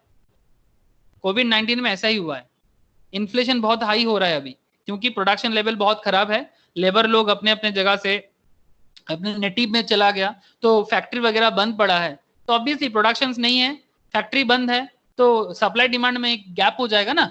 तो सप्लाई डिमांड गैप में क्या होता है ना, प्रोडक्ट का प्राइस बढ़ जाता है। सिंपल कॉन्सेप्ट है। अब जैसे इन्फ्लेशन होता है, हर एक प्रोडक्ट का दाम ज्यादा होता है, तो ऑब्वियसली यहाँ पर चिकन एंड पोटैटो में आप मुझे बताना which is more superior, protein wise या फिर जो भी हो। ऑब्वियसली चिकन सुपीरियर, ये इंफीरियर। दोनों में अगर कंपेयर करें तो एक चीज हमेशा याद रखना है कि गिफेन जो है ना वो कंपैरिजन में चलता है। Very important question, always comparison में गिफेन होता है। एक ऑलवेज सुपीरियर गुड्स होगा और एक ऑलवेज इन्फीरियर गुड्स होगा। चिकन एंड पोटैटो में सुपीरियर गुड्स चिकन है, तो लेबर लोग कौन सा प्रोडक्ट ज्यादा पसंद करेगा? ऑब्वियसली चिकन ज्यादा पसंद करेगा, है ना। तो ये अगर चिकन ज्यादा पसंद करेगा, लेकिन जब महंगाई होगा तो चिकन का दाम, मैं इंडियन मार्केट के हिसाब से बता रहा हूँ, करेंटली चिकन का दाम कितना है? चलो 200 चल रहा है केजी। हाँ 200 केजी। पोटैटो का दाम क्या है? 30 रुपीज केजी। ये 30 रुपीज के जी है, ये 200 के जी है, लेकिन जब इन्फ्लेशन हुआ तब ये 400 हो गया और ये 60 हो गया। देखना हाँ, जब इन्फ्लेशन हुआ तब चिकन 400 एंड दिस इज 60। अब आप मुझे बताओ कि लेबर का इनकम, एक लेबर का इनकम क्या है? नॉर्मली 200 डेली या 300 डेली, ठीक है, इंडिया का बात कर रहा हूँ, 200 डेली एंड 300 डेली। तो जब उसका डेली इनकम 200 है, क्या वो चिकन खरीद सकता है 400 केजी में? कभी भी एक दिन हफ्ते में they will easily, but 400 KG उनके लिए इम्पॉसिबल है। तो सिंपल कॉन्सेप्ट है कि जो सुपीरियर प्रोडक्ट है ना, इसका कंजम्पशन लेबर के लिए कम हो जाएगा, कंजम्पशन विल बी लो। किसका? चिकन का, क्योंकि इसका दाम ज्यादा हो गया है। लेकिन अब एक चीज ध्यान देना, चिकन एंड पोटैटो दोनों मिला के वो लोग अपना हंगर मतलब हंगर को मिटाता था, मतलब उनका जो हंगरनेस है उसको खाने मतलब कंप्लीट करने के लिए वो लोग चिकन एंड पोटैटो का यूज ज्यादा करता था। अब चिकन का दाम ज्यादा हो गया तो चिकन कम ले रहा है, तो क्या एक लेबर अपना भूख को मार देगा क्या? उसमें कुछ तो सब्सटीट्यूट देना पड़ेगा, तो obviously will consume more potato, will consume more potato. Please concentratedly देखना, मतलब अभी आलू पे वो शिफ्ट हो जाएगा। मतलब अगर वो एक लेबर अगर 500 ग्राम खाना खाता है तो पहले अगर वो 400 ग्राम चिकन के साथ 100 ग्राम पोटैटो लेता था, अभी उल्टा हो जाएगा, 400 ग्राम पोटैटो हो जाएगा और 100 ग्राम चिकन हो जाएगा। समझ में आ रहा है? मतलब अभी उल्टा क्या हो गया, गिफन गुड्स क्या होता है, प्लीज देखना कि ये चिकन और पोटैटो में इसको रब करता हूं कि ये जो हमारा चिकन था, ठीक है, और ये हमारा पोटैटो था, ये चिकन कितने का हो गया? 200 से हो गया ये 400 में, और ये 30 से हो गया 60 में। मतलब यहां पर गिफन क्या है? यहां गिफन है पोटैटो। क्यों? क्योंकि पोटैटो नॉर्मली इंफीरियर है और इंफीरियर गुड्स पे इंफीरियर गुड्स का डिमांड नॉर्मली कम होता है, इंफीरियर गुड्स का डिमांड कम होता है। लेकिन इसको गिफन क्यों कहा गया जानते हो? इंफीरियर गुड्स का दाम कम है, लेकिन जब इन्फ्लेशन होता है, जब इन्फ्लेशन होता है तब इसका दाम ज्यादा होता है। Normally normal law of demand क्या कहते हैं? नॉर्मल लॉ ऑफ डिमांड कहते हैं कि प्राइस इंक्रीज डिमांड डिक्रीज। लेकिन इंफीरियर गुड्स का दाम 30 से 60 हुआ, इंफीरियर गुड्स 30 टू 60 हुआ, मूव किया, प्राइस इंक्रीज हुआ। लेकिन पोटैटो का कंजम्पशन ग्रो हुआ, कंजम्पशन इंक्रीज हो गया। पोटैटो का कंजम्पशन इंक्रीज हो गया, क्यों? क्योंकि चिकन एक्सपेंसिव हो गया, much more expensive. Inflation situations में जब चिकन बहुत ज्यादा expensive, when chicken is 400 kg in the market and on that time potato is 60 rupees kg in the market, though price increases from 30 to 60, normal demand क्या कहते हैं? Price increases, demand decreases. But in these situations price increases of the potato but demand decreases. Price increases in the potato, potato का price increase किया 30 to 60, but फिर भी demand increases. Normally ऐसा नहीं होता, but given goods में ऐसा होता है। Snigdha, is it clear to you? Yes, sir. Yes, sir. तो this is the main concept of Giffen. अब यहाँ पर और एक कॉन्सेप्ट है, तो यहाँ पर गिफन कौन है? यहाँ पर हीरो गिफन है पोटैटो, क्योंकि गिफन गुड्स का प्राइस इंक्रीमेंट होने के साथ साथ भी इसका प्राइस इंक्रीमेंट हुआ, डिमांड इंक्रीमेंट हुआ, प्राइस भी बढ़ा फिर भी डिमांड बढ़ा, जो नॉर्मल डिमांड में नहीं होता। नॉर्मल लॉ ऑफ डिमांड हमें ये परमिशन नहीं देता है, लेकिन गिफन गुड्स में ये एक्सेप्शन हो जाता है, क्योंकि मार्केट में बाकी प्रोडक्ट तो महंगा है ना, तो आलू थोड़ा महंगा है, कोई बात नहीं, उसी को खा के पेट भरना पड़ेगा। तो यहाँ पर एक क्वेश्चन आता है, एक कॉन्सेप्ट आता है, all Giffen goods are inferior but all inferior goods are not given. All given goods are inferior, but all given goods are inferior, but all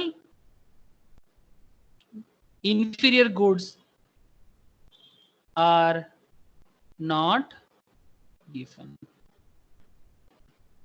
मतलब अगर कोई गुड्स गिवन है तो वो इंफीरियर है ही। अगर कोई गुड्स गिवन है तो वो इंफीरियर उसको होना ही पड़ेगा। गिवन होने के लिए इंफीरियर होना मस्ट है, बट अगर आप इंफीरियर हो दैट डजंट मीन आप गिवन हो। आप गिवन हो तो आप इंफीरियर आपको होना ही पड़ेगा, क्योंकि कंपैरिजन में हो जाते हैं। चिकन के साथ कंपेयर करके ये इंफीरियर गुड्स ज्यादा कंजम्पशन होके गिवन हो जाते हैं। तो गिवन होने के लिए इंफीरियर होना ही पड़ेगा, बट ऑलवेज इंफीरियर मतलब आप गिवन हो ऐसा पॉसिबिलिटी नहीं है। Basically, sir, that law of demand means going against a state, means reverse of law of demand according to the given goods. हाँ, according to the given goods ये उल्टा काम करता है एकदम, exception to the law of demand काम करता है। ठीक है, नॉर्मल लॉ ऑफ डिमांड कहते हैं कि price increase demand decrease, but given goods के केस में क्या हुआ, price increase demand also increase. ठीक है, जो नॉर्मली होना नहीं चाहिए था, रिवर्स काम करता है, रिवर्स मैकेनिज्म है यहाँ पर। Very good, very good. ठीक है, क्लियर है ना गिवन और इंफीरियर का difference? Yes, sir. Okay, good question था ये, बहुत ही अच्छा क्वेश्चन था। पहले भी मेरा समझा हुआ है, मैं फिर से समझाया क्योंकि रिविजन्स हो गया।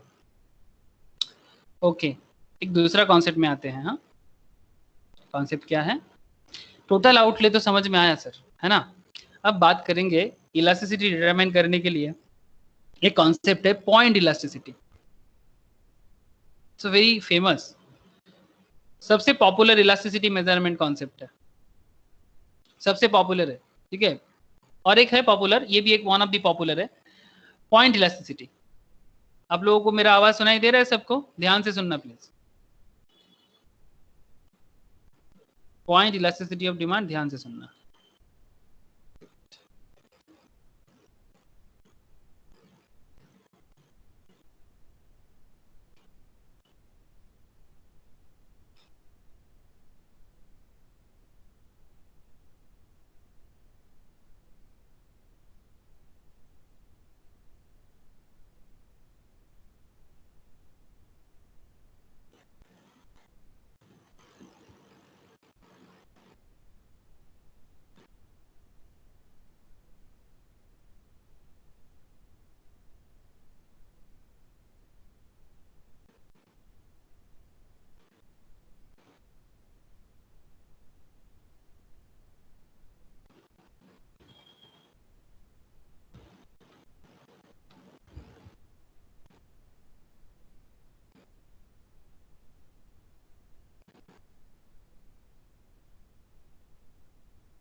ओके,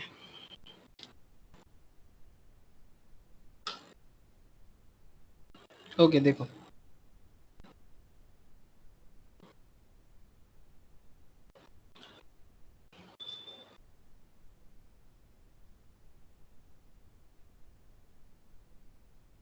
स्क्रीन शेयर है?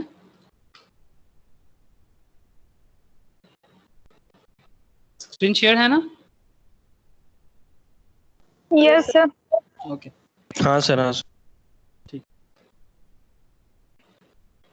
Point elasticity of demand, what is this point elasticity? Point elasticity क्या है? This is also known as geometrical method. ठीक है, इस मेथड को जियोमेट्रिकल मेथड भी कहते हैं।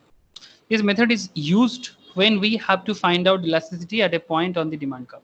ठीक है, EP equals to lower segment by upper segment. Elasticity of price मतलब पॉइंट इलास्टिसिटी, EP मतलब यहाँ पर पॉइंट इलास्टिसिटी, मतलब यहाँ इलास्टिसिटी ऑफ प्राइस भी कह सकते हो, lower segment by upper segment. But how, you have to prove it. जैसे आप लोग बचपन में 10th लेवल में आप लोग किए होंगे थ्योरम, ठीक है, वही थ्योरम है ये, इकोनॉमिक्स में प्रूव करना है थ्योरम को कि lower segment by upper segment है, इसको प्रूव करना है। But how, just look at this. In this figure given below at the point C, lower segment is CE of the demand curve and upper segment is AC of the demand curve. Please हाँ, इसको मैं दो तरीके से बताऊंगा, एक geometrically बताऊंगा और एक मैं आपको एक बायोलॉजिकली बताऊंगा, ठीक है।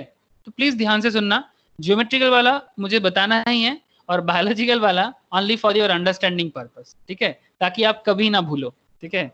तो सबसे पहले हम नॉर्मल कॉन्सेप्ट बताते हैं, फिर कभी ना भूलो में आएंगे। So in the figure given below at the point C, lower segment is CE of the demand curve and upper segment is AC of the demand curve. तो CE by AC, यहाँ कॉन्सेप्ट क्या हुआ, CE by AC। जैसे कि आप देख रहे हो ये एक ट्रायंगल बना है, लेकिन this is not triangle, this is a demand curve, this is a demand curve. A basic demand curve look like this। काजल तुमको मैं बेसिक बाद में बताता हूँ, डोंट वरी। हाँ, ये एक बेसिक डिमांड का वैसे, ओह एक सेकेंड, हाँ होल्ड इट।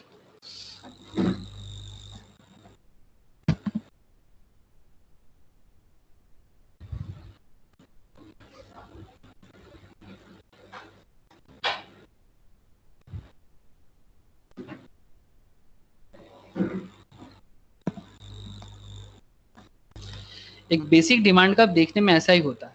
अब ये डिमांड कर्व अगर है तो इसका मिडिल पॉइंट क्या होगा डिमांड कर्व का, obviously this part. Just look, this part should be the middle of the demand curve. देखो एकदम बीचों बीच है ये, एकदम दोनों पार्ट को अगर हम तुम बीच से देखते हो तो ये एकदम मिडिल पे है, जहां पर ईडी इलास्टिसिटी ऑफ डिमांड कैसे है 1, ठीक है।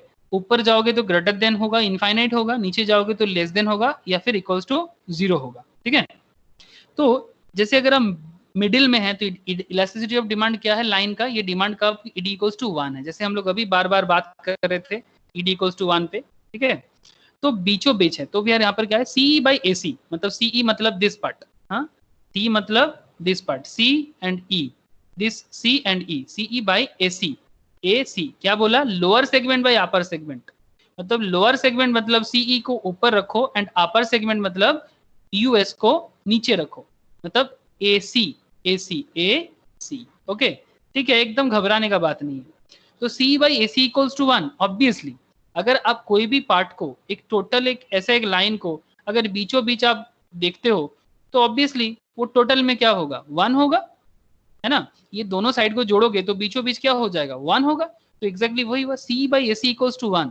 सो इलास्टिसिटी इज इक्वल्स टू 1, मतलब इसको अगर तुम तोड़ोगे, ठीक है, इस पर्टिकुलर जो लाइन है इसको अगर तुम तोड़ोगे तो दोनों एकदम इक्वली टूटेगा ना। अगर एकदम बीचों बीच कोई भी लाइन को, कोई भी एक लाठी ले लो हाथ में, एक स्टिक्स ले लो, वो स्टिक को अगर तुम एकदम बीच से तोड़ते हो तो वो इक्वल हो जाएगा ना दोनों तरह से, फिर जोड़ दोगे तो 1 होगा, ठीक है। तो इसीलिए कोई भी चीज को तुम मिडिल से देखो तो वो 1 है। And at the point D, जब तुम D पॉइंट की तरफ जाओ, ठीक है, D पॉइंट मतलब नीचे, ठीक है, C पॉइंट है ये, D पॉइंट की तरफ आओ, तो at the point D lower segment is DE। जब हम यहाँ पर देखते हैं तो लोअर सेगमेंट क्या हो जाएगा, लोअर सेगमेंट ऊपर होना चाहिए, तो DE ऊपर एंड AD नीचे, अपर सेगमेंट, ठीक है, बार बार समझना, अपर सेगमेंट यहाँ पर नीचे है और लोअर सेगमेंट यहाँ पर ऊपर है, तो DE by AD, DE this is D, this is E and DE by AD, ठीक है, DE by AD, ठीक है। तो ये हो गया DE by AD। अब तुम फिर से देखो एंड DE by AD। अब DE by AD कॉन्सेप्ट में क्या है, ये जो DE का लाइन है ये ऑब्वियसली छोटा है ना, मतलब D से E का डिस्टेंस और A से D का डिस्टेंस कौन बड़ा, AD बड़ा, DE छोटा, है ना। तो यहां पर हम कह सकते हैं कि DE लेस देन AD, कह सकते हैं DE less than AD concept में DE और AD के बीच में जितना डिफरेंस है, क्या हम कह सकते हैं कि इसका डिस्टेंस कम है कंपेयर टू इसका डिस्टेंस है, तो ऑब्वियसली हम कह सकते हैं 1/4 of the whole, हाँ बोलो। 1/4 of the whole. आप बोल सकते हो, लेकिन यहाँ पर टोटल में नहीं काउंट करना है, हमें बस इतना देखना है कि डीई पार्ट बड़ा है ना, वी जस्ट हैव टू एकदम सिंपल रखना मैटर को, ज्यादा कॉम्प्लेक्स नहीं करना है कि D is the longest part, तो ऑब्वियसली हम बस इतना कहेंगे कि DE less than AD, DE जो है वो एडी से छोटा है, ठीक है, बस इतना, छोटा है या बड़ा, ठीक है, 1/4 1/5 इट डजंट मैटर। यहाँ पर मेनली कॉन्सेप्ट है कि कितना पार्ट किससे कितना ज्यादा है और कितना किससे कम है, आगे आगे पूरा कैलकुलेशन समझ में आ जाएगा। मैं आपको बोला ना मैथमेटिकली भी बताऊंगा और एक मतलब एक अंडरस्टैंडिंग वाइज बायोलॉजिकली बताऊंगा, क्या बायोलॉजिकल कॉन्सेप्ट होगा मैं समझाता हूँ। We can calculate all the elasticities in this way. अब सिमिलर वे में जैसे हम लोगों ने ये वाला पॉइंट पे सी मतलब बीच वाला पॉइंट में सी बाई ए सी कैलकुलेट किया, सिमिलरली हम लोग यहाँ पर डी में डीई बाई एडी काउंट कर लिए। सिमिलर वे में अगर हमको बी में काउंट करने बोले तो हम क्या बोलेंगे ए बी, ठीक है, मतलब lower segment by upper segment, तो लोअर सेगमेंट क्या है, lower segment equals to BE, ठीक है, बीई ऊपर होगा इस पॉइंट पे, बीई ऊपर एंड अपर सेगमेंट क्या होगा ए बी। तो इस तरह से हर एक पॉइंट में हम लोग इलास्टिसिटी काउंट कर सकते हैं और यहाँ पर हम ये कहेंगे कि बीई ए बी पॉइंट जो है, ठीक है, A B is the A B less than BE, तो हम कहेंगे यहाँ पर ए बी, या फिर ये भी कह सकते हैं A B less than BE, ये भी कह सकते हैं, ठीक है। तो सिमिलरली हर एक पॉइंट में हम लोग इलास्टिसिटी को मेजर कर पा रहे हैं। अब यहाँ पर क्या है, using the above formula we can get elasticity at various points on the demand curve as we move from the E towards A। जितना हम लोग E से A की तरफ जाएंगे, ठीक है, जितना हम लोग E से A की तरफ जा रहे हैं, elasticity goes on increasing, elasticity धीरे धीरे बढ़ रहा है। स्टार्टिंग में 0 था, फिर लेस देन 0 हुआ, ठीक है, क्योंकि देखो यहाँ पर कॉन्सेप्ट कैसा है, एकदम नीचे देखो इलास्टिसिटी कुछ नहीं है, 0 है। जैसे ही हम लोगों ने थोड़ा सा ऊपर गया, ईडी यहाँ पर थोड़ा लेस देन 0 हुआ। कैसे, जैसे यहाँ पर डीई बाई एडी है ना, तो डीई बाई एडी में डीई छोटा, ठीक है, तो डीई अगर मैं मानता हूँ कि डी इक्वल्स टू आप मान के चलो 20, ठीक है, डी इक्वल्स टू 20%, टोटल का 20%, अगर टोटल 100 में है तो ये 20 है, और एडी जो है ये मानो कि 80 है, ठीक है, जैसे कि आप लोग बता रहे थे वैसे हिसाब से मैं बता रहा हूँ। तो 20/80 करोगे तो क्या आएगा, 1/4 है ना, तो 1/4 जैसे बता रहा था काजल मोस्ट प्रॉब्ली, तो 1/4। तो यहाँ पर ही 1/4 करोगे तो कैलकुलेशन करके कितना आ जाएगा, पॉइंट समथिंग आएगा 1/4, हेलो 1/4 पॉइंट समथिंग आएगा ना। तो जैसे 1/4 पॉइंट समथिंग, दैट मीन्स वो 1 तो नहीं है लेकिन 0 से कम है, सॉरी लेस देन 0, मतलब ED equals to 0, ED less than, oh यहाँ पर थोड़ा मिस्टेक है, ये ईडी लेस देन 1 होगा, ये 0 नहीं देगा, गलती से यहाँ पर लिख दिया, ईडी लेस देन 1 है ये वाला कॉन्सेप्ट। इसको आप लोग थोड़ा सा जब भी पढ़ोगे ना ये थोड़ा ध्यान रखना, ठीक है, तो ये ईडी लेस देन 1 होगा, हाँ दिस इज लेस देन 1। तो अगर ये 1/4 है तो 1/4 ऑब्वियसली 1 से कम है, 1/4 जो है वो 1 से कम है। तो एकदम नीचे वाला लाइन में ईडी इक्वल्स टू 0 है, थोड़ा सा ऊपर जाओगे, यहाँ पर इक्वल कैसे है, अगर तू दोनों को 50-50 बांटोगे तो 50/50 इक्वल्स टू 1, ठीक है। अगर यहाँ पर देखोगे ये ग्रेटर देन 1 होगा, दैट मीन्स अपर पार्ट जो है that is BE, BE part को 80% मानो, बीई पार्ट को आप 80% मानो डिमांड का, तो बीई पार्ट इक्वल्स टू 80% और एबी पार्ट इक्वल्स टू 20%, तो 20 और इधर 80 कितना हो गया 4, ठीक है। अब कुछ भी मान के चलो, यहाँ पर तो मतलब कंपेयर करने के लिए कुछ है ही नहीं, मतलब ए के बाद कोई भी प्रोडक्ट का डिमांड कितना भी ऊपर जा सकता है, we don't have anything to compare. जैसे यहाँ पर इसके नीचे नहीं जा सकता, ठीक है, ये ग्राफिकल जो जैसे हम लोग बचपन में करते थे ना, ये एक्स एक्सिस है, this is Y axis, and इधर जाओगे तो नेगेटिव में चला जाएगा, ठीक है, तो 0 के नीचे हम लोग काउंट नहीं करेंगे, और इधर हम जितना जाएंगे वो इनफाइनाइट हो जाएगा, ठीक है, जितना जाएंगे इनफाइनाइट सिचुएशंस में पहुंच जाएंगे। तो बाकी बीच के सिचुएशंस में इतना तो पता चल रहा है कि एक कोई भी प्रोडक्ट का डिमांड कहां से कहां तक वैरी हो सकता है, 0 से लेके इन्फिनिटी तक वैरी हो सकता है।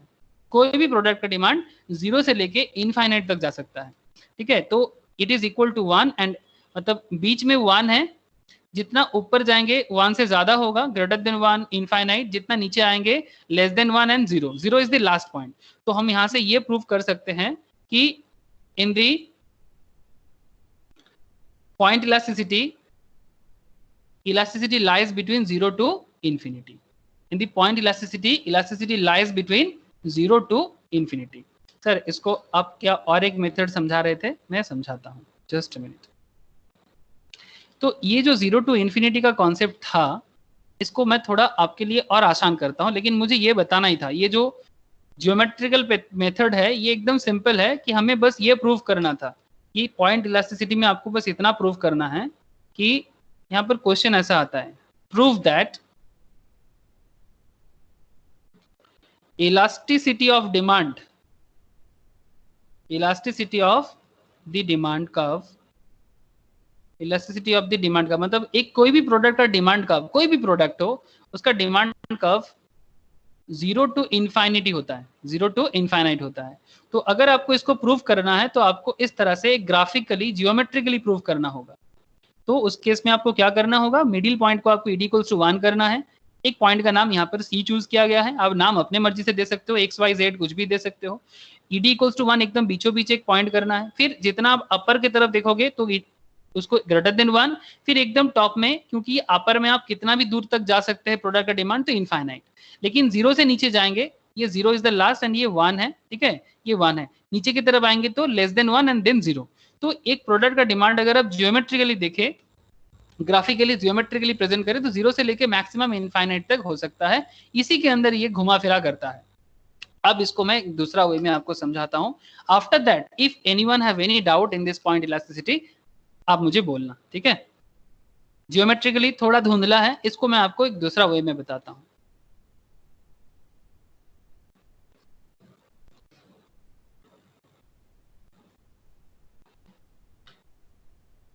अब देख पा रहे हो, एक ह्यूमन बॉडी देख पा रहे हो?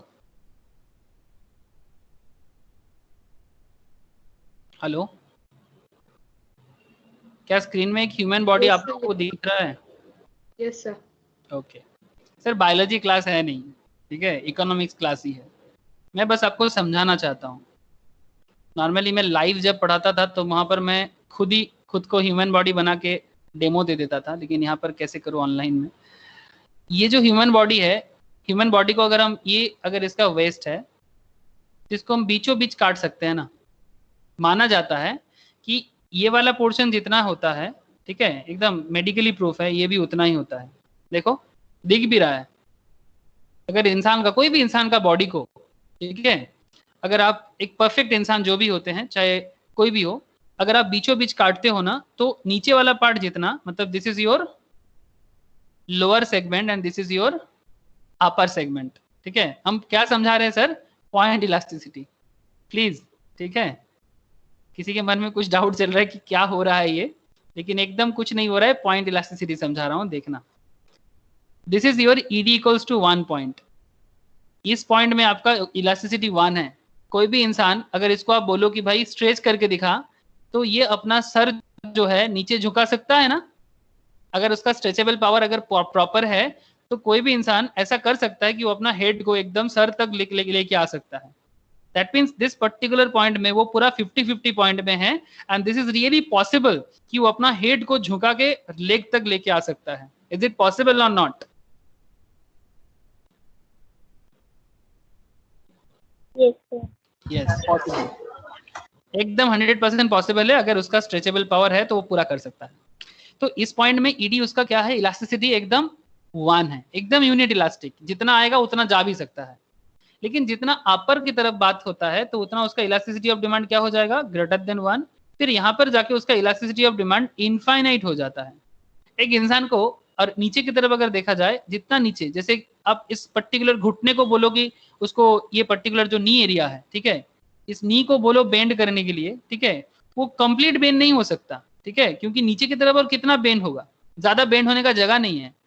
तो ये पर्टिकुलर पॉइंट में इलास्टिसिटी है, लेकिन लेस देन 1 है, जितना बीच में है उतना नहीं। मतलब आप अपने वेस्ट को जितना इधर उधर कर सकते हो, आप अपने नी को उतना नहीं कर सकते compare to your west area. तो सिमिलर वे में, तो नी में आपका इलास्टिसिटी है बट लेस देन 1 है, elasticity is there but less than 1। And जब आपके ये वाला एरिया आ जाता है ना, टो, ठीक है, यहाँ पर आपका इलास्टिसिटी एकदम 0 लेवल में हो जाता है। आप क्या कर सकते हो टो एरिया में? ज्यादा कुछ इधर उधर कर ही नहीं सकते। लेकिन अगर आपको बोला जाए कि भाई छलांग मार के दिखा, मतलब गेट ए जंप, ठीक है, तो आप अपने अपने रिस्क के ऊपर, अपने अपने मतलब फिजिकल फिटनेस के ऊपर डिपेंड करके आप इनफाइनाइट तक जंप लगा सकते हो कि नहीं लगा सकते, depending on the your ability.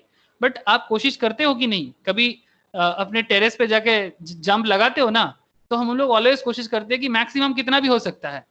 तो ये इनफाइनाइट क्यों? क्योंकि अगर हम पूरा ह्यूमन सिस्टम को एक मान ले तो depending on the different kind of human behaviour वो इनफाइनाइट तक जंप कर सकता है, ये हम मान सकते हैं।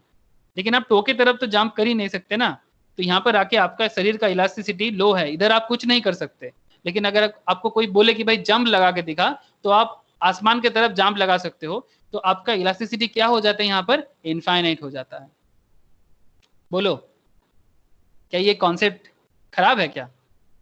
एकदम बहुत अच्छा कॉन्सेप्ट है। हाँ सर। तो वेरी वेरी इंटरेस्टिंग कॉन्सेप्ट। ये जियोमेट्रिकली अगर किसी को समझ में नहीं आता है तो वही जियोमेट्री आप इस ह्यूमन बॉडी के साथ देख सकते हो। Obviously it's a kind of biological economical relation हो गया, लेकिन इट्स नॉट रॉन्ग। मतलब मैं बेसिकली कहना ये चाहता हूँ कि human body and product, human body and product demand will work in a similar manner. जैसे ह्यूमन बॉडी का बिहेवियर है, सिमिलर वे में एक प्रोडक्ट का भी डिमांड का जो बिहेवियर है काम करता है, उसका भी वही सिमिलर कॉन्सेप्ट है। वो जीरो से लेके इनफाइनाइट तक ही जा सकता है, जीरो से लेके इनफाइनाइट तक ही एक प्रोडक्ट जा सकता है। जैसे कि ये कॉन्सेप्ट है, सिमिलर वे में यही लाइन, मतलब जो लाइन हम लोगों ने अभी बात कर रहे थे, अब बस लाइन को देखो एक बार। देखो ये जो लाइन है, देखो this line and this human body, क्या डिफरेंस है? मुझे तो डिफरेंस नहीं दिखता। मुझे लगता है कि एक प्रोडक्ट का जो वर्क एरिया है और एक डिमांड कर्व का जो वर्क एरिया है एकदम सिमिलर लाइन में काम करता है। देखो एकदम सिमिलर लाइन में काम करता है। बोलो पॉइंट इलास्टिसिटी ओके और नॉट? पॉइंट इलास्टिसिटी ओके और not? Yes, sir. This is for the remembering purpose, ठीक है? This for the understanding and remembering purpose, ताकि आप कभी भूले ना मैटर को, ठीक है? कि कोई भी प्रोडक्ट का इलास्टिसिटी जीरो से लेके इनफाइनाइट तक होता है। अगर आपको सिर्फ ग्राफिकली में पढ़ा था ना, मतलब जैसे कि यहाँ पर जियोमेट्रिकली है, इट्स वेरी बोरिंग, ठीक है? इवन आज जब पढ़ोगे तो कल भूल सकते हो, ठीक है? इवन किसी को ऐसा भी लग सकता है ये क्या है, लेकिन this is a character of the product, character of the demand of any product और सर्विस, कि वो पॉइंट के केस में जब उसको पॉइंट में मेजर किया जाता है ना, तो पॉइंट वाइज अगर देखा जाए उसका इलास्टिसिटी जो है, मतलब उसका up and down in the market scenario zero से लेके इनफाइनाइट तक होता है, ठीक है? शेयर मार्केट में जो लोग इन्वेस्ट वगैरह करते हैं, यहाँ पर कोई है एक दो जन, और नॉर्मली जो लोग इंटरमीडिएट लेवल में हैं, ठीक है, CS में, वो लोग तो करते ही हैं, फाइनल में कुछ है वो लोग करते हैं। मैं आपको एक छोटा सा दिखाता हूँ।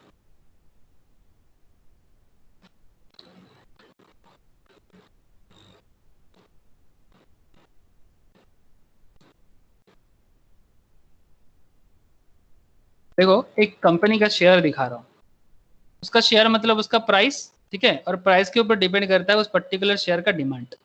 क्या देख पा रहे हो आप लोग? एक ग्राफिकल प्रेजेंटेशन है, गूगल में ही है, ठीक है? Just a graphical presentation of this share. ये किस चीज का शेयर है sir? Reliance industries. Currently market price है सर 1736.25, ठीक है? 1736.25 एक शेयर का प्राइस है रिलायंस का। That means this is the current market price of Reliance. अगर आज परचेस करना है तो यही दाम पे परचेस करना पड़ेगा। लेकिन अगर हम मैक्सिमम में जाते हैं कि जब ये स्टार्ट हुआ था तब से लेके अभी तक, देखो नियर अबाउट जीरो में तो स्टार्ट नहीं हो सकता कोई भी कंपनी का share. Only for understanding, another understanding concept financially, biologically भी सीख लिए, अब थोड़ा सा फाइनेंशियली भी देख रहे हैं। नियर अबाउट जीरो के पास से स्टार्ट हो रहा है। जीरो में स्टार्ट नहीं हुआ था। जब ये स्टार्ट हुआ था, इसका शेयर का दाम मार्केट में जब आया था 2002 के आसपास, और भी पहले करीब 40 रुपीज के आसपास में आया था, करीब 40 रुपीज के आसपास में आया था। मतलब उस टाइम पे जो परचेस किया था, अगर आज उसके पास रिलायंस का शेयर है, एक शेयर का दाम मैक्सिमम अभी 1700 के आसपास चल रहा है, ठीक है? करेंटली ये करंट जो स्टेज है इसका 17, अब इनफाइनाइट तक जा सकता है, ये इनफाइनाइट तक जा सकता है। मतलब इसका जो डिमांड है ना, ये इनफाइनाइट है, लेकिन नीचे की तरफ वो कितना, जीरो से नीचे नहीं जा सकता। अगर हम लोअर सेगमेंट में देखें, लोअर सेगमेंट में जीरो से नीचे नहीं जा सकता, अपर सेगमेंट में इनफाइनाइट जा सकता है, depending on the business, depending on the demand, ठीक है, depending on the demand and business, ठीक है। जैसे रिलायंस का प्रोडक्ट रहेगा, जैसा उसका बिजनेस रहेगा, वो ऊपर की तरफ इनफाइनाइट तक जा सकता है, लेकिन नीचे की तरफ वो जीरो से नीचे नहीं आ सकता, ठीक है। एक रिलायंस आपने यहाँ पर देखा, और एक रिलायंस दिखाता हूँ, ठीक है, और एक रिलायंस दिखाता हूँ, ये आगे बढ़ रहा है, मतलब ये रिलायंस इंडस्ट्रीज किसका है sir? Sir this is the company of Mukesh Ambani, India का रिचेस्ट पर्सन, ठीक है, वर्ल्ड का टॉप 20 रिचेस्ट पर्सन में से एक, मुकेश अंबानी, इंडिया का सबसे रिचेस्ट पर्सन। लेकिन अभी हम बात करेंगे आपको और एक रिलायंस, ठीक है, उसका हालत देखो, आपको क्लैरिटी मिल जाएगा कि जीरो से लेके इनफाइनाइट कैसे हो सकता है।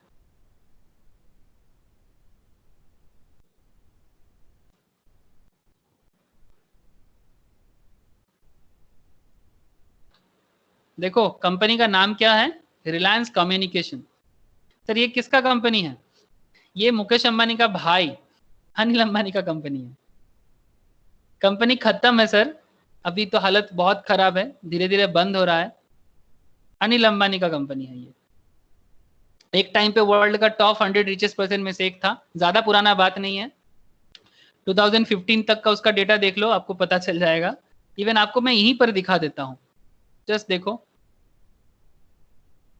2008 में एक शेयर का दाम क्या था सर? देखो 800 रुपीज, नियर अबाउट 800। 2008 में एक शेयर का दाम था 800। नाउ जीरो, करीब जीरो, जीरो नहीं है वो, तो देखने में खराब लगता है। तो अभी वैल्यू कितना दिख रहा है? 1.6, 1 रुपया 60 पैसा, ओनली 1.60 पैसा ये शेयर का वैल्यू है। 800 से गिरते गिरते गिरते गिरते गिरते गिरते गिरते गिरते जीरो में आके पहुंचा। फिर से प्रूव हो रहा है कि मैक्सिमम इनफाइनाइट तक जा सकता था, लेकिन ये तो जीरो पे आके पहुंचा। तो प्रोडक्ट का डिमांड जीरो से लेके इनफाइनाइट तक हो सकता है। Another scenario also prove this. एक तरफ मैंने आपको मुकेश अंबानी का कंपनी रिलायंस इंडस्ट्रीज दिखाया, जो इंडिया का टॉप रिचेस्ट कंपनी है and also top richest person है, उसका ही भाई है। अंबानी ब्रदर्स, पापा अलग होने के बाद, मतलब पापा गुजर जाने के बाद, धीरूभाई अंबानी जो है उनका पापा, वो उनके जाने के बाद दोनों अलग हो गए। फिर दोनों बिजनेस चलाया, एक ने अपने बिजनेस का डिमांड सिनेरियो ऐसे हालत में लेके आया, और एक अपना बिजनेस का सिनेरियो इनफाइनाइट तक ले जाने के लिए बैठा है। प्लीज बोलना समझ में आया? अब अगर कोई बोलता है कि सर ये समझ में नहीं आया, तो मैं नहीं मानूंगा। ये मेरा जिद है, ये मेरा जिद है कि इसके बाद भी अगर कोई बोलता है सर ये LS बाई US समझ में नहीं आया, तो गलत बोलेगा वो। अगर वो सुना है तो ऑब्वियसली उसको समझ में आया। इससे पहले उसको डाउट हो सकता है कि सर क्या जियोमेट्रिकली बचपन वाला थ्योरम पढ़ा रहे हैं, लेकिन अभी थ्योरम नहीं रहा ये, अभी ये मोर देन थ्योरम बन गया। एकदम प्रैक्टिकल लेवल में बात किया मैंने। क्लैरिटी है? प्लीज बोलना। मैं थोड़ा ऐसा बोल, कोई डाउट है किसी के मन में पॉइंट इलास्टिसिटी में? No, sir. ओके मैं कोशिश करता हूँ सर कि जैसे कि आपको एकदम प्रैक्टिकली समझ में आए, ठीक है, नहीं तो ये किताबी बात ना किताब में रह जाता है, बुकिश थिंग होके रह जाएगा। And I don't want, economics is not a bookish thing, it's a very practical, very practical. आप जितना प्रैक्टिकली समझ पाओगे, अपना नॉलेज का सिनेरियो जितना ब्रॉडर करोगे, आपको उतना अच्छा रहेगा। एक कॉन्सेप्ट और एक देख लेते हैं, तब जाके ये कॉन्सेप्ट समझ में आ जाएगा। There is another part called arc elasticity. Arc, arc का मतलब होता है प्रेशर, ठीक है, आर्क का मतलब होता है प्रेशर। कैसे होता है प्रेशर, मैं आपको दिखाता हूं। Arc elasticity, arc when the price change, पहले ध्यान से सुनना, पूरा definition wise and economical graphical wise देखना, उसके बाद फिर से प्रैक्टिकल वाइज देखेंगे, ठीक है। तो first economically bookish wise, when the price change is somewhat larger, ठीक है, when the price change is somewhat larger and we have to measure elasticity over an arc on the demand curve, say between A and B in figure, ठीक है। ये देखो नीचे एक figure है, उसके हिसाब से बता रहा है। ये जो ए एंड बी बताया ना यहाँ पर, ठीक है, ये ए एंड बी को बता रहा है। उस पर आ रहे हैं, लेकिन उस पर आने से पहले देख लेते हैं। rather than at a specific point on it, जैसे कि लास्ट वाला पॉइंट कैसा था, स्पेसिफिक पॉइंट पे हो रहा था, लेकिन ये पॉइंट पे नहीं, ये पॉइंट पे डिमांड डिटरमाइन नहीं करेंगे इलास्टिसिटी, प्रेशर पे करेंगे। कैसे प्रेशर सर? प्रेशर कुकर का प्रेशर, कुछ ऐसा ही मानो, it's kind of pressure cooker. But how this pressure cooker work you have to understand easily now, just wait and watch. देखो, in such cases the concept of arc elasticity is used. कब use होता है? जब price change is somewhat larger, जब price change is somewhat larger, when price change is somewhat larger and we have to measure elasticity over an arc on the demand curve, say between A and B, rather than at a specific point in it. In such case, the concept of arc elasticity is used. In the arc elasticity, we use the average of the two price and quantity. हम लोग यहाँ पर क्या करते हैं, दो price और quantity का एवरेज कर देते हैं, ओरिजिनल एंड न्यू का। कैसे? दास फॉर्मूला कैसा है measuring of arc elasticity? Similar formula LS by US, lower segment by upper segment, यहाँ पर भी होता है, बट कैसे? Where P and Q are original price and quantity respectively. Exams है देखो, ठीक है, मैथ्स है एक। When P and Q original, P and Q are original price, मतलब P को डिनोट किया गया ओरिजिनल प्राइस से एंड Q को डिनोट किया गया ओरिजिनल क्वांटिटी से। दिस इज द ओरिजिनल, ठीक है, ओल्ड, ओरिजिनल या ओल्ड भी बोल सकते हो। Q is also original and P1 Q1 is the new, ये न्यू है, new price and new quantity, subsequent price and quantity. देखो क्वेश्चन क्या है, क्वेश्चन क्या है, क्वेश्चन ये है, क्वेश्चन पूछता है ऐसा, when P is 10, demand quantity is 50। जब प्रोडक्ट का प्राइस 10 रुपया है तब उसका demand quantity is 50 units, price जब 10, डिमांड तब 50। प्राइस चेंज हो रहा है 11 पे, प्राइस चेंज हो रहा है 11 पे, दाम 10 रुपीज से 11 पे पहुंच रहा है, डिमांड भी चेंज होगा ना। नॉर्मल डिमांड के हिसाब से दाम बढ़ेगा तो क्वांटिटी कम होना चाहिए, तो डिमांड भी कम होके 45 हुआ है। प्राइस 10 से 11 हुआ, क्वांटिटी कम होके 50 से 45 हुआ, as per normal law of demand, कि जब जब दाम ज्यादा होता है price increases, demand decreases, price increases, demand decreases. Okay, वही हुआ यहाँ पर। बोला कि calculate the price elasticity using the arc method, आपको मैथ दे दिया और आपको बोला कि इलास्टिसिटी कैलकुलेट करके बताओ आर्क मेथड से। क्या करोगे, क्या करोगे? देखो सिंपल मैथमेटिकल है, सॉल्यूशंस बहुत ही इजी है। P equals to 10, Q equals to 50, P1 11, Q1 45, एकदम सिंपल है। तो आपको बस ये फॉर्मूला यूज करना है, EP इक्वल्स टू 50 मतलब ओल्ड प्राइस, ठीक है, 50 मतलब old quantity, I am sorry, 50 मतलब quantity, old quantity, minus Q1 मतलब new quantity, that is 45, divided by Q minus Q1, Q plus Q1, मतलब ऊपर में आपको क्या करना है, ओल्ड क्वांटिटी से Q minus Q1 and Q plus Q1 into, आपको इनटू करना चाहिए। देखो मैं इसको फॉर्मूला को लिखता हूँ, Q minus Q1 by Q plus Q1 into P plus P1 divided by P minus P1। मतलब जो आपको यहाँ करना है क्वांटिटी के साथ सेम टू सेम, बस उल्टा करना है आपको प्राइस के साथ। ये थोड़ा प्रैक्टिस करने से आपको समझ में आ जाएगा, ठीक है। ये प्राइस इलास्टिसिटी का फॉर्मूला यूज होता है, ओल्ड क्वांटिटी को ऊपर में माइनस करते हैं तो प्राइस को इधर नीचे करते हैं, सिमिलर वे में इधर क्वांटिटी को प्लस करते हैं तो प्राइस को इधर प्लस करते हैं। अगर आप ऐसे फॉर्मूला में पुट करते हो तो आपका इलास्टिसिटी आता है 1.11, ठीक है। जस्ट सिंपल मैथ सही है, ठीक है, सिंपल मैथमेटिकल फॉर्मूला है, आपको बस इसको याद रखना चाहिए। और आपका इलास्टिसिटी यहाँ पर आया 1.11, दैट इज 1.11 मतलब जैसे कि आपको पता है, मैंने बताया स्टार्टिंग में ही, इलास्टिसिटी 1 से मेजर होता है, दैट मींस यहाँ पर इलास्टिसिटी क्या है, ग्रेटर देन 1। अब यहीं पर आपको आर्क में क्या होगा वही मेन मुद्दा है। मैथ में कुछ नहीं है, मैथ में कुछ है ही नहीं, मैथ एकदम सिंपल है, बस you have to remember this formula, okay, जो मैंने ऑलरेडी यहाँ पर लिख के रखा था, ठीक है। आप हो सके तो लिख लो ये फॉर्मूला, ठीक है, अब हो सके तो लिख लो, बाद में जब नोट्स मिलेगा तो वहां पर आप इसको राइट डाउन कर लेना, Q minus Q1 by Q plus Q1 into P plus P1 by P minus P1. This is the formula just to use to get the elasticity in arc method. ठीक है, अब ये arc method को हमको graphical present करना है, इसको हमें ग्राफिकली प्रेजेंट करना है। जब हम इसको ग्राफिकली प्रेजेंट करेंगे तो क्या होगा, ये जो इलास्टिसिटी हमारा एक से ज्यादा हुआ ना, इलास्टिसिटी हमारा क्या हुआ, एक से ज्यादा हुआ, greater than 1, elasticity equals to आया मेरा 1.11 जो 1 ग्रेटर देन 1 है। अब सिमिलर वे में हमको डिमांड कर्व ड्रॉ करना है। देखो प्राइस पहले कितना था, 10 था, अब प्राइस कितना हुआ, 11। स्टार्टिंग में ही बोला था कि price change is somewhat larger, ठीक है, तो Q से Q1 पहले क्वांटिटी कितना था 50, अब क्वांटिटी कितना हुआ 45। तो अब पॉइंट यही है कि जब दाम 10 से 11 हुआ और मार्केट में क्वांटिटी 50 से 45 हुआ, एक प्रेशर क्रिएट हुआ। प्रेशर कैसा, ये प्रेशर कहां पर हुआ, देखो मैं इसको ड्रॉ करता हूं यहाँ पर, जस्ट लिसन, हाँ just listen properly and watch also. P1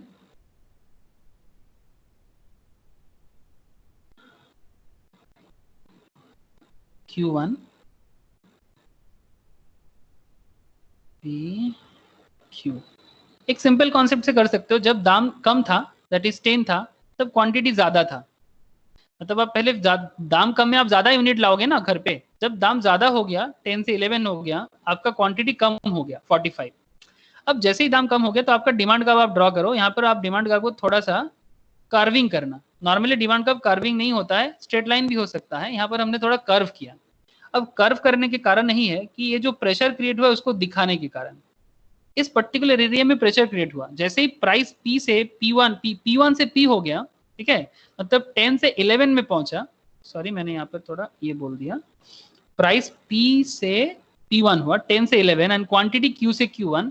तो जैसे ही प्राइस ज्यादा हुआ ना, तो मार्केट में एक प्रेशर क्रिएट हुआ कि दाम ज्यादा होने से सबको एक प्रेशर फील करता है कि नहीं करता, बताओ आप लोग। यहाँ पर 1 रुपया का बात है, लेकिन हमेशा ये 10 करोड़ से 11 करोड़ हो जाएगा तो, या फिर 10 लाख से 11 लाख हो जाएगा तो, एक कार का प्राइस 10 लाख से अगर 11 लाख हो जाएगा तो मार्केट प्रेशर क्रिएट फील करेगा कि नहीं करेगा, बताओ अपना।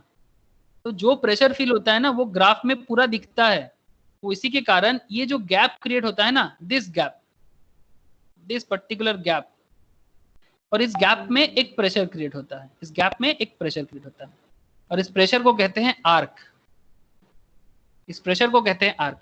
You just need to show this.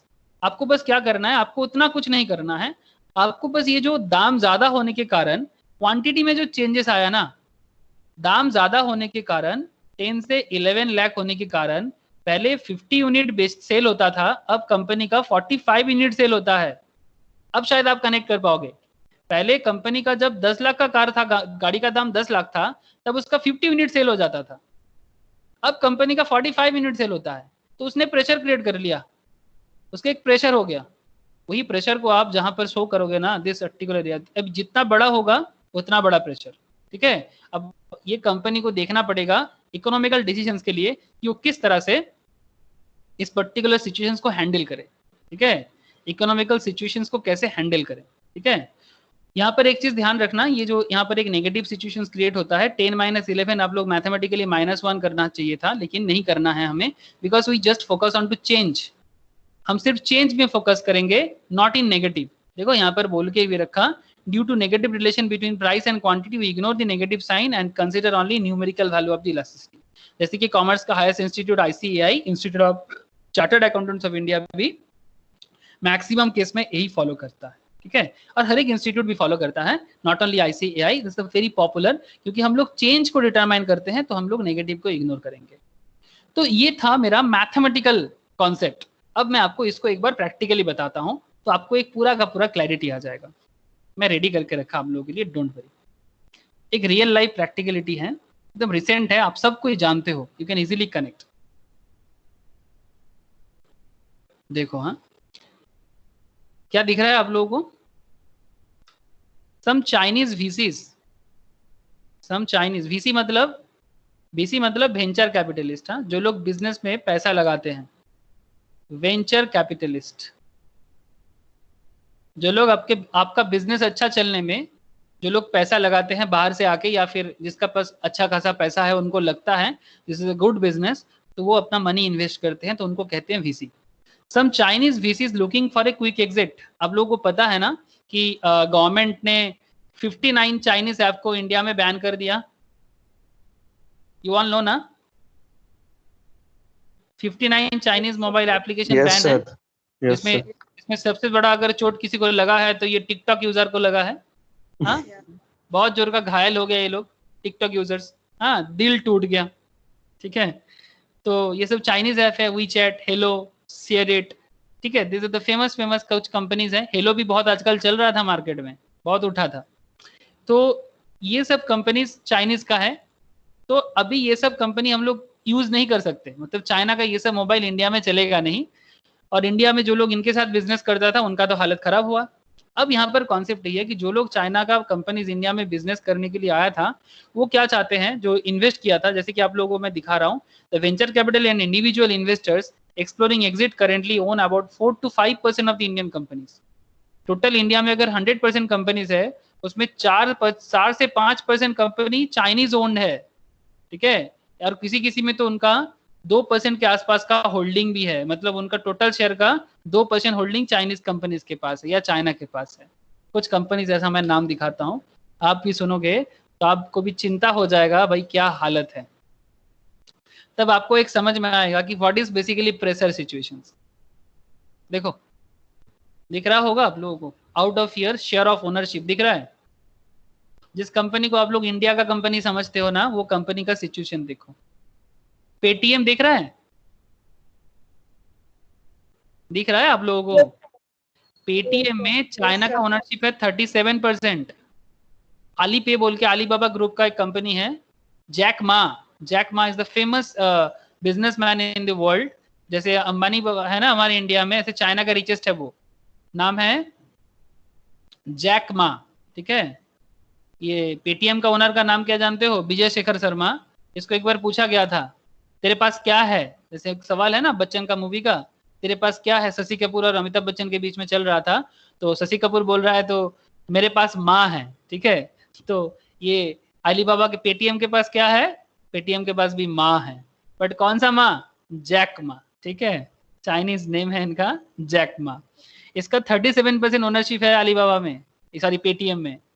Big basket grocery store का सबसे बड़ा कंपनी इंडिया में, ऑनलाइन ग्रोसरीज में अलीबाबा ग्रुप का 30% शेयर होल्डिंग है। जोमेटो फूड डिलीवरिंग सर्विस में सबसे बेस्ट है, दिन रात ऑर्डर करते हो आप लोग, 26%। एक्सप्रेस बीज ये कुरियर कंपनी है, मतलब वो जो ऑनलाइन डिलीवरी करते हैं ना, तो एक्सप्रेस बीज के थ्रू से आता है। जैसे इंडिया में फ्लिपकार्ट का ई-कार्ट लॉजिस्टिक चलता है, ऐसे ही एक्सप्रेस बीज चलता है, ये भी चलता है। अलीबाबा का 33% है। ओला नाम सुने हो ना, चढ़ते हो बहुत लोग ओला में। इसमें इन्वेस्टमेंट है 10%, किसका? टेंसेंट दीदी का। ये दीदी ममता दीदी नहीं रे बाबा, ये टेंसेंट दीदी है। ये दीदी चाइना का सबसे बड़ा कंपनी है, कैब कंपनी है, नाम है दीदी टेंसेंट दीदी चूजिंग। ठीक है, तो सबको ही शॉर्ट में बोलते हैं दीदी। ठीक है, बट नॉट ममता दीदी और एनी दीदी जो हम लोग इंडिया में कहते हैं, बड़े बहन को दीदी कहते हैं, वो वाला दीदी नहीं, टेंसेंट दीदी। तो कुल मिला के चाइनीज इन्वेस्टमेंट इंडिया में कितना है sir? 3.9 billion Chinese investment in Indian tech industry, 3.9 billion dollar. अब आप समझ सकते हो ये सब कंपनी का इन्वेस्टमेंट अगर ये लोग हटा के लेके चला जाएगा तो ये सब कंपनी क्या प्रेशर सिचुएशन फील करेगा? हेलो, ठीक है, तो वही प्रेशर सिचुएशंस को जब आप लोग ग्राफिकली प्रेजेंट करोगे ना, जब आप लोग ग्राफिकली प्रेजेंट करोगे ग्राफ के थ्रू से या कार्व के थ्रू से, तब उसको एक प्रेशर दिखाना चाहिए। तो उसी प्रेशर को दिखाने के लिए आपको ये आर्क यूज करना चाहिए, arc. Sir Tencent sir China का ही ना? हाँ, टेंसेंट दीदी। टेंसेंट सर पबजी का भी कॉर्पोरेशन है ये। हाँ टेंसेंट ही गेम्स है। हाँ, उसी का है, उसी कंपनी का है।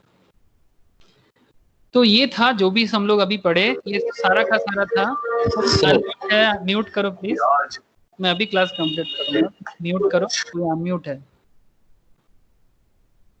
ओके, तो ये जो भी हम लोग आज पढ़े दैट इज हम लोग पूरा कंप्लीट कर चुके हैं इलास्टिसिटी मेजर करने का पैटर्न जो हम लोग प्राइस इलास्टिसिटी में कर सकते हैं।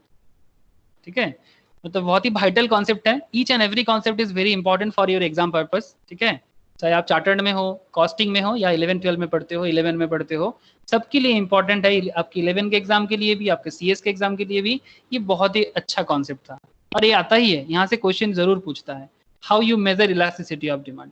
ठीक है, तो इलास्टिसिटी, पॉइंट इलास्टिसिटी, ठीक है, एंड आर्क इलास्टिसिटी, तीनों मेथड हम लोग आज कंप्लीट कर चुके हैं। आई होप कि आप लोगों को समझ में आया। ठीक है, मैं एक बार आपके सामने आता हूँ, अगर कुछ क्वेश्चंस हो तो पूछ लो। सर एक क्वेश्चन है, बोलो।